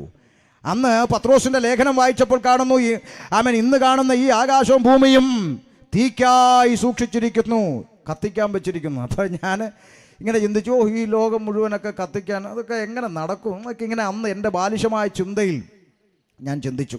എന്നാലിപ്പം അതിനുള്ള പദ്ധതികളൊക്കെ കൃത്യമായി വന്നുകൊണ്ടിരിക്കുക അല്ലേ? നമ്മുടെ എല്ലാം മണ്ണിനടിയിലൂടെ പാചകവാതകം ഇങ്ങനെ കടത്തി വിടുകയാണ്. എല്ലാ ഭൂമിയിലും ഗ്യാസ് ഫില്ല് ചെയ്ത് ഒരറ്റത്തൊന്ന് കൊളുത്തി എല്ലാം കൂടെ ഭൂമെന്നും പറഞ്ഞ് കത്തിക്കോളും. അതൊക്കെ കത്തേണ്ട സമയത്ത് തമ്പുരാൻ കൊളുത്തിക്കോളും. നമ്മളാരും കൊളുത്തണ്ട, തമ്പുരാൻ കൊളുത്തിക്കോളും. എല്ലാ മേഖലയിൽ ഇതെല്ലാം പ്രവചനമെല്ലാം കൃത്യമായിട്ട് വന്നുകൊണ്ടിരിക്കുകയാണ്. എന്ത് എളുപ്പമാണല്ലേ? ഒറ്റ നിമിഷം ഭൂമെന്നും പറഞ്ഞ് കത്തിപ്പോകും. അതിനൊക്കെ സമയം വെച്ചിട്ടുണ്ട്. അതിലേക്കൊന്നും വിശദീകരിക്കാൻ സമയമില്ലാത്തത് കൊണ്ട് പ്രധാനപ്പെട്ട വിഷയം മാത്രം പറഞ്ഞ് ഞാൻ ഓടി മുന്നോട്ട് പോവുകയാണ്. ശ്രദ്ധിക്കണം. അപ്പോൾ പാപത്തിൽ വീണുപോയ മനുഷ്യൻ, ആ മനുഷ്യൻ്റെ മുമ്പിൽ ദാ പെട്ടകം ഒരുക്കി വെച്ചു. കയറിയില്ല. ആകെ 8 പേര്, നോഹയും കുടുംബവും അടങ്ങുന്ന 8 പേര്. ഇവിടെ എനിക്കൊരു ചിന്ത പറയാനുണ്ട്, പറയാതെ പോകാൻ പറ്റുകയില്ല. ഈ നോഹയും കുടുംബവും അടങ്ങുന്ന 8 പേര് രക്ഷ പ്രാപിച്ചു. 8 പേര് രക്ഷ പ്രാപിച്ചു. അപ്പോൾ ഈ അടുത്ത കാലത്ത് ഒരു സഹോദരനുമായി സംസാരിക്കുമ്പോൾ അദ്ദേഹം പറഞ്ഞു, നിങ്ങളുടെ ബൈബിൾ തിരുത്തപ്പെട്ടതാണ്. ബൈബിളിൽ മനുഷ്യൻ കൈ കടത്തി തിരുത്തി. ആയിരക്കണക്കിന് വർഷങ്ങൾക്ക് മുൻപ് രേഖപ്പെടുത്തിയ പഞ്ചഗ്രന്ഥമാകുന്ന ഉൽപ്പത്തി, പുറപ്പാട്, ലേവ്യ, സംഖ്യ, ആവർത്തനം എന്നിങ്ങനെ പഞ്ചഗ്രന്ഥമാകുന്ന തോറ എന്ന തൗറാത്തിൽ നോഹയും കുടുംബവും അടങ്ങുന്ന 8 പേർ രക്ഷ പ്രാപിച്ചു എന്നെഴുതി. വർഷങ്ങൾ ചിലത് പിന്നിട്ട് കഴിഞ്ഞപ്പോൾ മറ്റൊരു പുസ്തകം വന്നിട്ട് പറഞ്ഞു നോഹയും കുടുംബവും രക്ഷിച്ചില്ല, ഒരു മോനെ കൊന്നു കളഞ്ഞു. അപ്പോൾ അതങ്ങനെ ശരിയായി. എന്നിട്ട് പറയുന്നു ഇതാ അതിരുത്തിയെന്ന്. നിങ്ങൾക്ക് മനസ്സിലായില്ല. ഞാനൊരു പാട്ടെഴുതി, ആ പാട്ട് CD ആയി, അത് ഹിറ്റായി. ആ പാട്ടിനകത്ത് ഇങ്ങനെ ഇപ്പം ഒത്തിരി ഹിറ്റ് പാട്ടുകളൊക്കെ ഉണ്ടല്ലോ അല്ലേ? ഇപ്പോൾ ഇവിടെ പാടിയല്ലോ, വൈകുമ്പോൾ വാടും വയൽപ്പൂ പോലും, അല്ലേ? നല്ല പാട്ടാണ്. വൈകുമ്പോൾ വാടും വയൽപ്പൂ പോലും സോളമനേക്കാൾ സുന്ദരമായി, അല്ലേ? സൃഷ്ടിച്ച ദൈവം കൂടെയുള്ളപ്പോൾ വൈകല്യമൊന്നും സാരമില്ല എന്ന് പാടി. ഈ പാട്ടങ്ങ് ഹിറ്റാണ്, എല്ലാവരും അറിഞ്ഞല്ലോ. അപ്പോൾ അതേ പാട്ട് എന്ത് ചെയ്യാണ്, ഒരു 5 വർഷം കഴിഞ്ഞപ്പോൾ വേറൊരാൾ ഹിന്ദിയിലോട്ട് എഴുതിയിട്ട് പറഞ്ഞു, വയൽ വൈകുമ്പോൾ വാടും വയൽപ്പൂ പോലും സോളമനേക്കാൾ എന്നുള്ളിടത്ത് ദാവീദിനേക്കാൾ സുന്ദരമായ എന്നങ്ങ് എഴുതി. അത് ഹിന്ദിയിലാണ് എഴുതിയത്. എന്നിട്ട് പുള്ളി പറഞ്ഞുകൊണ്ട് കിടക്കാണ്, ദേ ആദ്യം എഴുതിയതാണ് തിരുത്തപ്പെട്ടതെന്ന്. എന്തൊരു വിരോധാഭാസമാണ് എന്ന് പറഞ്ഞ പോലെ ഈ പുസ്തകം ആയിരക്കണക്കിന് വർഷങ്ങൾക്ക് മുമ്പ് പറഞ്ഞു, നോഹയും കുടുംബം അടങ്ങുന്ന 8 പേര് രക്ഷ പ്രാപിച്ചു. അത് പ്രഖ്യാപനം നടന്നു കഴിഞ്ഞു. 8 പേര് രക്ഷ പ്രാപിച്ചു. 8 പേര് പെട്ടകത്തിൽ നിന്ന് പുറത്തിറങ്ങി. ജനം പിന്നെയും ഭൂമിയിൽ പെരുകി തുടങ്ങി. എന്നാൽ ജനത്തിൻ്റെ അകത്തിരിക്കുന്ന പാപത്തിൻ്റെ വിത്ത് മനുഷ്യനെ പിന്നെയും പാപത്തിൻ്റെ ആഴങ്ങളിലേക്ക് നയിക്കപ്പെട്ടുകൊണ്ടിരുന്നപ്പോൾ ദൈവം മനുഷ്യൻ്റെ മുമ്പിൽ അതാ ഒരു പ്രമാണം വെച്ചു. മോശയിലൂടെ ന്യായപ്രമാണം മോശയിലൂടെ ദൈവം ജനത്തിന് നൽകി. എന്ത് ചെയ്യണം, എന്ത് ചെയ്യരുത്, എങ്ങനെ ജീവിക്കണം, എങ്ങനെ ജീവിക്കരുത്, എന്ത് ചെയ്താൽ അനുഗ്രഹിക്കപ്പെടും, എന്ത് ചെയ്താൽ ശപിക്കപ്പെടും എന്ന് കാറ്റഗറി തിരിച്ചെഴുതിയ കാറ്റലോഗ് എന്ന് ഞാൻ പറയും. എന്ന് പറഞ്ഞാൽ നമ്മുടെ ഈ മൊബൈൽ വാങ്ങുമ്പോൾ, ഈ വാച്ച് വാങ്ങുമ്പോൾ, ഈ കടയിൽ നിന്ന് ഏതെങ്കിലും ഒരു ഉപകരണം വാങ്ങിയാൽ അത് നിർമ്മിച്ച കമ്പനിക്കാരുടെ ചെറിയൊരു പുസ്തകം അതിൻ്റെ കൂടെ ഫ്രീ ആയിട്ട് കിട്ടും. അതാണ് യൂസേഴ്സ് മാനുവൽ, ഉപയോഗിക്കേണ്ടുന്ന വിധം. നമ്മളിപ്പോൾ മെഡിക്കൽ സ്റ്റോറിൽ പോയി 10 രൂപയുടെ എലിവിഷം മേടിച്ചാൽ അതിനകത്തും ചുരുട്ടി വെച്ചിരിക്കുകയാണ് ഉപയോഗിക്കേണ്ടുന്ന വിധം. പിള്ളേരുടെ അടുക്കലൊന്നും വെക്കരുത്, ബിസ്ക്കറ്റാന്നും പറഞ്ഞെടുത്ത് തിന്നാൽ തട്ടിപ്പോകുമെന്നൊക്കെ പറഞ്ഞ് എഴുതി വെച്ചിട്ടുണ്ട് നിബന്ധനകൾ. ഉണ്ടാക്കിയ കമ്പനിക്കാരൻ്റെ നിയമങ്ങൾ, നിബന്ധനകൾ. ഇതുപോലെ മനുഷ്യനെ നിർമ്മിച്ച നിർമ്മാതാവ് ദൈവം, മനുഷ്യൻ, ദൈവത്തിൻ്റെ നിർമ്മിതിയായ മനുഷ്യൻ എങ്ങനെ ജീവിക്കണം, എങ്ങനെ ജീവിക്കരുത്, എന്ത് ചെയ്യണം, എന്ത് ചെയ്യരുത്, എങ്ങനെ ജീവിച്ചാൽ അനുഗ്രഹിക്കപ്പെടും, എങ്ങനെ ജീവിച്ചാൽ ശപിക്കപ്പെടുമെന്ന് കാറ്റഗറി തിരിച്ചെഴുതിയ കാറ്റലോഗ് മനുഷ്യന് കൊടുത്തു. പക്ഷേ മനുഷ്യൻ ആരാമോൻ ഇത് കൈ വെച്ചുകൊണ്ട് അവൻ പിന്നെയും പാപം പാപം പാപം. ആമേൻ. പ്രമാണം കയ്യിലിരിപ്പുണ്ട്, അത് കക്ഷത്തിൽ വെച്ചുകൊണ്ട് ഇവൻ പിന്നെയും പാപത്തിൻ്റെ അവസ്ഥയിൽ തുടരുകയാണ്. ഇതുപോലെയാണ് നമ്മുടെ നാട്ടിലെ ചില ക്രൈസ്തവർ. ഞാനത് പറയുമ്പോൾ ഒരു ഉദാഹരണം പറയാം. ഈ മറിയാമ്മ ഒരു ഫ്രിഡ്ജ് മേടിച്ചു. ഈ ഫ്രിഡ്ജ് മേടിച്ചപ്പോൾ മറിയാമ്മയ്ക്കും കിട്ടി ഒരു യൂസേഴ്സ് മാനുവൽ, ഉപയോഗിക്കേണ്ടുന്ന വിധം. മറിയാമ്മ ഈ കാറ്റലോഗ് കൊണ്ടുവന്ന് ഫ്രിഡ്ജിൻ്റെ മുകളിൽ വെച്ചു. എന്നിട്ടൊരു കമ്പിളി തുണിയും പിടിച്ച് അതിൻ്റെ മുകളിലായിട്ട് അങ്ങ് വിരിച്ചു. ഒരു 2-3 ദിവസം കഴിഞ്ഞപ്പോൾ ഫ്രീസറിനകത്ത് ഐസ് കട്ട പിടിച്ച് നിറഞ്ഞു. പുതിയ ഫ്രിഡ്ജല്ലേ. ഇത് കണ്ട മറിയാമ്മ നല്ലൊരു മുനയുള്ള കത്തി പിച്ചാത്തിയുമായിട്ട് ഈ ഐസ് കുത്തി ഇളക്കാനായിട്ട് ഇറങ്ങിയപ്പോൾ കൊച്ചുമോൻ അവിടെ ഉണ്ട്. പുതിയ ജനറേഷൻ, ന്യൂ ജനറേഷൻ കമ്പ്യൂട്ടർ പിള്ളേർ. അവനിങ്ങനെ യോ യോ യോ എന്നും പറഞ്ഞ് വിറച്ച് നിൽക്കുകയാണ്. അവൻ പറഞ്ഞു, അമ്മാമ്മയെ കത്തിയുമായിട്ട് എവിടെ പോകുന്നു? എടാ ഫ്രിഡ്ജിൽ ഐസ് നിറഞ്ഞിരിക്കുന്നുണ്ടോ, കുത്തി ഇളക്കാൻ പോവുകയാണെന്ന് പറഞ്ഞു. എൻ്റെ പൊന്നമ്മാമേ, ആ കാറ്റലോഗ് തന്നത് എന്തിയേ? അത് എവിടെ ഇരിക്കുക? നിങ്ങൾ പറഞ്ഞേ. ഫ്രിഡ്ജിൻ്റെ മുകളിലിരിക്കുകയാണ്. അത് ഫ്രിഡ്ജിൻ്റെ പുറത്തിരിപ്പുണ്ടെന്ന് പറഞ്ഞു. എൻ്റെ പൊന്നമ്മാമേ, വല്ലപ്പോഴുമെങ്കിലും അതെടുത്തൊന്ന് വായിക്കാൻ പറഞ്ഞു. എന്നാടാന്ന് ചോദിച്ചു. അമ്മാമേ, ദേ ആ കാറ്റലോഗിൽ എഴുതിയിട്ടുണ്ട്, ഈ ഫ്രീസറിനകത്ത് ഗ്യാസ് നിറച്ച ചെറിയ ചെറിയ കുഴലുകൾ ഇങ്ങനെ ഫിറ്റ് ചെയ്തിട്ടുണ്ട്, അതുകൊണ്ടാണ് ഇത് തണുക്കുന്നേ. മുനയുള്ള കമ്പിയോ പിന്നോ സൂചിയോ തുരുമ്പോ ഒന്നും കൊണ്ടത് ഈ കുത്തിക്കൂടാ. അങ്ങനെ ഹോള് വീണാൽ ഗ്യാസ് ലീക്കാവും, പിന്നെ ഫ്രിഡ്ജ് വർക്ക് ചെയ്യത്തില്ല അമ്മാമേ. ദേ ആ വെണ്ടയ്ക്ക പോലെ എഴുതി വെച്ചിരിക്കുന്ന പുസ്തകം എവിടെ ഇരിക്കുക? ഫ്രിഡ്ജിൻ്റെ പുറത്ത്. ഉടനെ മറിയാമ്മ ചിരിച്ചോണ്ട് ചെറുക്കനോട് പറഞ്ഞ വാക്കാണ്, പിന്നെ പുസ്തകത്തിൽ അങ്ങനെ എന്തെല്ലാം പറയും, ഞാനിത് ഇന്നും ഇന്നലെയും തുടങ്ങിയ കുത്തല്ല, ഞങ്ങളുടെ വല്യപ്പച്ചന്മാരുടെ കാലം തൊട്ട് ഞങ്ങൾ ഈ കുത്താ കുത്തുന്നത്. കുത്തിക്കോ. മനസ്സിലായോ? പുസ്തകത്തെ അങ്ങനെ പലതും പറയും. നിങ്ങളെന്താ പറഞ്ഞാൽ ഈ പുസ്തകം നോക്ക്, പുസ്തകത്തെ അങ്ങനെ പലതും പറയും. പക്ഷെ ഞങ്ങളിത് പണ്ട് കാലം തൊട്ട് കുത്താൻ തുടങ്ങിയതാ. അതുകൊണ്ട് കുത്തൽ നിർത്തിയട്ടെ, പുസ്തകത്തിലൊക്കെ നോക്കിയാൽ ഇതൊക്കെ മനസ്സിലാകും. പിടികിട്ടുന്നുണ്ടോ? ആമേ. Users manual. മനുഷ്യൻ എന്ത് ചെയ്യണം, എന്ത് ചെയ്തുകൂടാ, എന്താ ദൈവത്തിൻ്റെ ഇഷ്ടം, അത് തിരിച്ചറിഞ്ഞ് എഴുതി തന്നൊരെണ്ണം കയ്യിലിരിപ്പുണ്ട്. ആമേ. പുസ്തകം കൊടുത്തു. പക്ഷേ പുസ്തകത്തിലെ പ്രമാണങ്ങളിൽ നിന്ന് മനുഷ്യൻ പിന്നെയും പിന്നെയും പാപത്തിൻ്റെ അഗാധ കൂപത്തിലേക്ക് മനുഷ്യൻ വീണുപോയപ്പോൾ അതാ ദൈവത്തിൻ്റെ സ്നേഹം പ്രവാചക ശബ്ദമായി വെളിപ്പെട്ടു. യെശയ്യാ, യിരെമ്യാ, എഹെസ്കേൽ, ദാനിയേൽ, ഹോശേയ, യോവേൽ തുടങ്ങി പ്രവാചകന്മാരെ ദൈവം മനുഷ്യന്റെ അടുക്കലേക്ക് അയച്ചു. പ്രവാചകൻ വിളിച്ചു പറയുന്നു, ആകാശമേ കേൾക്ക, ഭൂമിയെ ചെവിതരിക, ഞാൻ മക്കളെ പോറ്റി വളർത്തി, അവർ എന്നോട് മത്സരിക്കുന്നു. മനുഷ്യന്റെ പാപത്തെക്കുറിച്ച് സാക്ഷ്യം പറയാൻ ദൈവം പ്രകൃതിയെ വിളിക്കുന്നു. എൻ്റെ കൂടെയുള്ള കൂട്ടു ദൈവദാസൻ ഞങ്ങൾ യാത്ര ചെയ്ത് വരുമ്പോൾ ആമേൻ അദ്ദേഹം പറഞ്ഞൊരു സന്ദേശമുണ്ട്. നോക്കണം, ദൈവത്തിൻ്റെ പ്രവൃത്തി നോക്കണം. മനുഷ്യൻ്റെ പാപപ്രവൃത്തികളെക്കുറിച്ച് സാക്ഷ്യം പറയാൻ ദൈവം ആമേൻ ആകാശത്തെയും ഭൂമിയെയും വിളിച്ചിട്ട് പറയുക, ആകാശമേ കേൾക്ക, ഭൂമിയെ ചെവി തരിക, അവരോട് സംസാരിക്കുക. ഈ മനുഷ്യൻ കാള തൻ്റെ ഉടയവനെയും കഴുത തൻ്റെ യജമാനൻ്റെ പുൽത്തൊട്ടി അറിഞ്ഞിട്ടും ഈ മനുഷ്യൻ അറിയുന്നില്ലല്ലോ എന്ന് പറയുന്നത് ആരോടാ? ആകാശത്തോടും ഭൂമിയോടും പ്രകൃതിയെ വിളിക്കുന്നു. ഇവിടെ ഒളിഞ്ഞിരിക്കുന്ന ഒരു ദൂത് ആ ദൈവദാസൻ ഞങ്ങളിങ്ങനെ ചർച്ചയിൽ കൈമാറി. എന്തെന്നറിയാമോ? കർത്താവ് പറഞ്ഞു, നിങ്ങൾ സുവിശേഷം അറിയിക്കാൻ പോകുമ്പോൾ ഈ സന്ദേശം നിങ്ങളെ സ്വീകരിക്കാതെ ആരെങ്കിലും നിങ്ങളെ തള്ളിക്കളഞ്ഞാൽ നിങ്ങളുടെ കാലിലെ പൊടി അവിടെ തട്ടിയേച്ച് നിങ്ങൾ പൊക്കോ. നാളെ നിങ്ങളെ തള്ളിക്കളഞ്ഞത്, സുവിശേഷം തള്ളിക്കളഞ്ഞത് തെളിയിക്കാൻ ഈ പൊടിയെ ദൈവം സാക്ഷ്യത്തിനായി വിളിക്കുന്നൊരു ദിവസമുണ്ട്. മനോഹരമായ സന്ദേശം നോക്കണം. ആമേൻ. പ്രകൃതിയെ ദൈവം ഒരു CCTV ആയി ഒരുക്കി വെച്ചിരിക്കുകയാണ്. ഇതിനെയെല്ലാം സാക്ഷ്യത്തിനായി വിളിക്കുന്നൊരു ദിവസമുണ്ടെന്ന് നോക്കണം.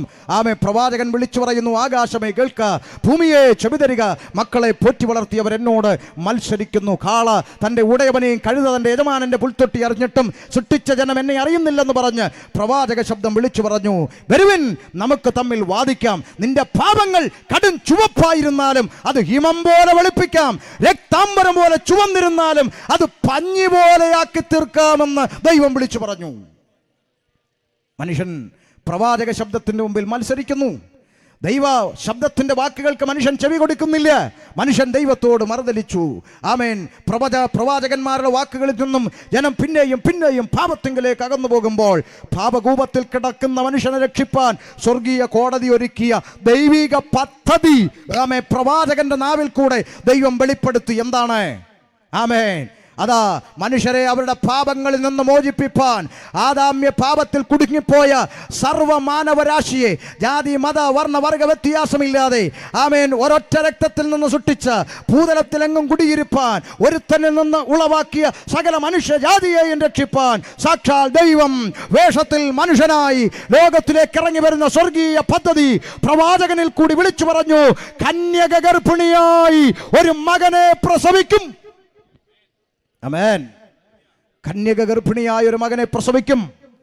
അവൻ അത്ഭുതമന്ത്രി, വീരനാം ദൈവം, സമാധാനത്തിന്റെ പ്രഭു, നിത്യപിതാവ് എന്ന് പറഞ്ഞുകൊണ്ട് മാനവരാശിയെ പാപത്തിന്റെ പടുകുഴിയിൽ നിന്ന് രക്ഷിപ്പാൻ ദൈവം വേഷത്തിൽ മനുഷ്യനായി ലോകത്തിലേക്ക് ഇറങ്ങി വരുമെന്ന ദൈവിക പദ്ധതി പ്രവാചകന്മാരിൽ കൂടി വെളിപ്പെടുത്തി. ഇനി ഒന്നുകൂടി ആഴത്തി പറയട്ടെ. അല്പകാലം കഴിഞ്ഞപ്പോൾ ആ പദ്ധതി എവിടെയാണ് നടക്കുന്നതെന്ന് പഞ്ചായത്തും വില്ലേജും വരെ പറഞ്ഞു.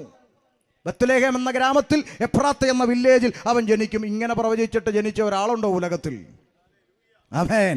ബത്ലഹേം എഫ്രാത്തയിൽ ജനിക്കുവാൻ ദൈവം തീരുമാനമെടുത്ത ദൈവിക പദ്ധതിയുടെ ഭാഗമായി അതാ ഒരു കന്യകയെ തിരഞ്ഞെടുത്തു, മറിയ. ആമേൻ. ഞാനത് പറയുമ്പോൾ ചില ആളുകൾ പറയും, ഒരു ഉപദേശി അങ്ങനെ മറിയെക്കുറിച്ച് പറയുന്നത് കേട്ടു, സന്തോഷം. കാരണം ഞങ്ങളുടെ നാട്ടിലൊക്കെ ചിലർ പറയും പെന്തക്കോസുകാർ അമ്മയില്ലാത്തവരാന്ന് പറയും. പിന്നെ ചില ആളുകൾ പറയും പ്രസവിച്ചു കഴിഞ്ഞാൽ പിന്നെന്താ എന്തോ കോഴിമുട്ട വിരിഞ്ഞകാൽ തോടിനെന്ത് പ്രാധാന്യം, പഴം തിന്നാൽ തൊലിക്കെന്ത് പ്രാധാന്യം എന്നൊക്കെ ചോദിക്കുന്ന ചില ആൾ. അതൊക്കെ വിവരമില്ലായ്മയാണ്. അങ്ങനെയൊന്നും ചോദിക്കുന്നത് പാടില്ല. ദൈവത്താൽ തിരഞ്ഞെടുക്കപ്പെട്ട, ദൈവത്തിനായി ഉപയോഗിക്കാൻ തിരഞ്ഞെടുക്കപ്പെട്ട അനുഗ്രഹിക്കപ്പെട്ട ഒരമ്മ മറിയെ തിരഞ്ഞെടുത്തു. ഒരിക്കലും അങ്ങനെ നമ്മൾ പറയാൻ പാടില്ല. ഭാഗ്യവതിയായ ഒരമ്മ തിരഞ്ഞെടുത്തു. ആ അമ്മയെ തിരഞ്ഞെടുത്തുകൊണ്ട് ആ അമ്മയുടെ ഉദരത്തിൽ നിന്ന് പിറവിയെടുക്കുവാൻ ദൈവിക പദ്ധതി വെളിപ്പെട്ടു. പിന്നെ പെന്തിക്കോസുകാർ അമ്മയില്ലാത്തവരാണോ എന്നുള്ള കാര്യം അല്പം കഴിഞ്ഞ് ഞാൻ ബൈബിളിൽ നിന്ന് തെളിയിച്ചിട്ട് പ്രസംഗം നിർത്തത്തുള്ളൂ. അത് വേറെ പിന്നത്തെ കാര്യം. അപ്പോൾ ശ്രദ്ധിക്കുക, അങ്ങനെ ആരും തെറ്റിദ്ധരിക്കണ്ട. ആമേൻ. ഉലകത്തിൽ അമ്മ ഉള്ള ഒരു സഭയുണ്ടെങ്കിൽ പെന്തക്കോസ്തു സഭ മാത്രമാണ്. അത് നിങ്ങളെ ബൈബിളിൽ നിന്ന് അക്കമിട്ട് വായിച്ച് തെളിയിച്ചിട്ട് മാത്രമേ എൻ്റെ പ്രഭാഷണത്തിന് അവസാനം കുറിക്കുകയുള്ളൂ. ശ്രദ്ധിക്കുക. അപ്പോൾ മറിയെ തിരഞ്ഞെടുത്തു. കാലത്തിൻ്റെ പൂർണ്ണതയിൽ അതാ യേശുക്രിസ്തു വേഷത്തിൽ മനുഷ്യനായി ബത്ലഹേം എഫ്രാത്തയിൽ ജനിച്ചു. 30 വയസ്സ് വരെ അമ്മയപ്പന്മാർക്ക് കീഴടങ്ങി ജീവിച്ചൊരു മാതൃക യേശു കാണിച്ചു തന്നു. ഒരു മനുഷ്യൻ അമ്മയപ്പനോടുള്ള ബന്ധത്തിൽ എങ്ങനെ ജീവിക്കണം, സമൂഹത്തോടുള്ള ബന്ധത്തിൽ എങ്ങനെ ജീവിക്കണമെന്ന് നല്ല മാതൃക കാണിച്ചൊരു ജീവിതം നയിച്ചു. മനുഷ്യൻ ദൈവത്തോടുള്ള ബന്ധത്തിൽ എപ്രകാരം ഒരു മനുഷ്യൻ ജീവിക്കണമെന്ന് സ്വന്തം ജീവിതം കൊണ്ട് ഡെമോ കാണിച്ചു തന്നു, മാതൃക കാണിച്ചു തന്നു. 33 തിരുവയസ്സിൽ സർവ്വ മനുഷ്യന്റെയും പാപത്തിന്റെ ശമ്പളമാകുന്ന മരണം സ്വന്തം ചുമലിൽ ഏറ്റുവാങ്ങിക്കൊണ്ട് കാൽവരിയുടെ ക്രൂശിലേക്ക് യേശു നടന്നു കയറി. ആമേൻ. നിങ്ങൾ ശ്രദ്ധിച്ചേ, ഇന്ന് രാത്രി പുറം കണ്ണുകളെ അടച്ചേ, അകക്കണ്ണുകളെ തുറന്നേ, കാൽവരിയിലേക്കൊന്ന് നോക്കിയേ, നിങ്ങൾക്കൊരു കാഴ്ച കാണാം. ആയിരങ്ങളിൽ പതിനായിരങ്ങളിൽ സുന്ദരനായ കർത്താവ്, വെണ്മയും ചുവപ്പുമുള്ളവൻ, പതിനായിരങ്ങളിൽ അതിശ്രേഷ്ഠനായവൻ. കണ്ടോ കാൽവരിയിൽ? കണ്ടാൽ തിരിച്ചറിയാത്തൊരു മാംസക്കഷണം പോലെ, കണ്ടാൽ തിരിച്ചറിയാത്തൊരു മാംസപിണ്ഡം പോലെ, ഓരോ ചാട്ടവാറടിക്കും പീസുപീസായി മാംസക്കഷ്ണങ്ങൾ ഇളകിത്തെറിച്ചു പോകുമ്പോൾ അറക്കുവാൻ കൊണ്ടുപോകുന്ന ഒരു ആടിനെ പോലെ, രോമം കത്തിരിക്കുന്നവരുടെ മുമ്പിൽ മിണ്ടാതിരിക്കുന്ന ഒരു കുഞ്ഞാട്ടിൻകുട്ടിയെ പോലെ മൗനമായി സകലമാന വേദനകളും അവൻ സഹിച്ചു, സകലമാന ഭാരങ്ങളും അവൻ ചുമന്നു. നാം മനുഷ്യൻ രക്ഷ പ്രാപിക്കേണ്ടതിന് നമ്മുടെ ശിക്ഷാവിധി യേശുവിൻ്റെ മേലായി. ആമേ, സകല പാപത്തിൻ്റെ ഭാരവും ചുമലിൽ വഹിച്ചുകൊണ്ട് കാൽവരിയുടെ കൊലക്കളത്തിലേക്ക് യേശു നടന്നു കയറുകയാണ്. അതാ ആമേൻ, യേശു ക്രിസ്തുവിന്റെ ക്രൂശിലേക്ക് നോക്കിയാൽ അവിടെ കാണുന്നൊരു കാഴ്ച, യേശു നിലവിളിക്കുകയാണ്, ഏലി ഏലി ലമ്മാ ശബക്താനി. അർത്ഥം, എൻ്റെ ദൈവമേ, എൻ്റെ ദൈവമേ, നീ എന്നെ കൈവിട്ടതെന്ത് എന്ന് നിലവിളിക്കുന്ന യേശുവിനെ കാണാം. അത് പറയുമ്പോൾ ഓർമ്മ വരുന്നൊരു ചോദ്യം, അതിൻ്റെ മറുപടിയും പറഞ്ഞടുത്ത ചിന്തയിലേക്ക് പോകാം. ഒരിക്കൽ ഒരു മുസ്ലിം സഹോദരൻ ഞാനുമായി സൗഹൃദ സംഭാഷണം നടത്തുമ്പോൾ ആ സഹോദരൻ ഇങ്ങനെ ചോദിച്ചു, യേശു മരിക്കാൻ തീരുമാനിച്ചാണോ വന്നത്? ഞാൻ പറഞ്ഞു അതെ. അതിന് തെളിവുണ്ടോ ബൈബിളിൽ? ഉണ്ട്. യേശു പറഞ്ഞു, മനുഷ്യപുത്രൻ തൻ്റെ പ്രാണനെ അനേകർക്ക് വേണ്ടി കൊടുപ്പാനും അതിനെ തിരികെ പ്രാപിപ്പാനും അധികാരമുള്ളവനാകുന്നു എന്ന് യേശു പ്രഖ്യാപിച്ചു. അതുകൊണ്ട് യേശു മരിക്കുവാൻ തീരുമാനിച്ചാണ് വന്നത്. ഉറപ്പാണോ? അതെ, ഉറപ്പാണ്. അങ്ങനെയെങ്കിൽ ആ സഹോദരൻ്റെ അടുത്ത ചോദ്യം ചോദിച്ചു, എന്താ? മരിക്കാൻ തീരുമാനിച്ച് അതിനുവേണ്ടി പ്ലാൻ ചെയ്ത് അതറിഞ്ഞ് തയ്യാറായി വന്ന യേശു ക്രൂശിൽ കിടന്നുകൊണ്ട് പിന്നെ രക്ഷിക്കണേ എന്ന് വിളിച്ചതെന്താ? പേടിച്ചു പോയോ? മനോഹരമായ ചോദ്യമാണ്.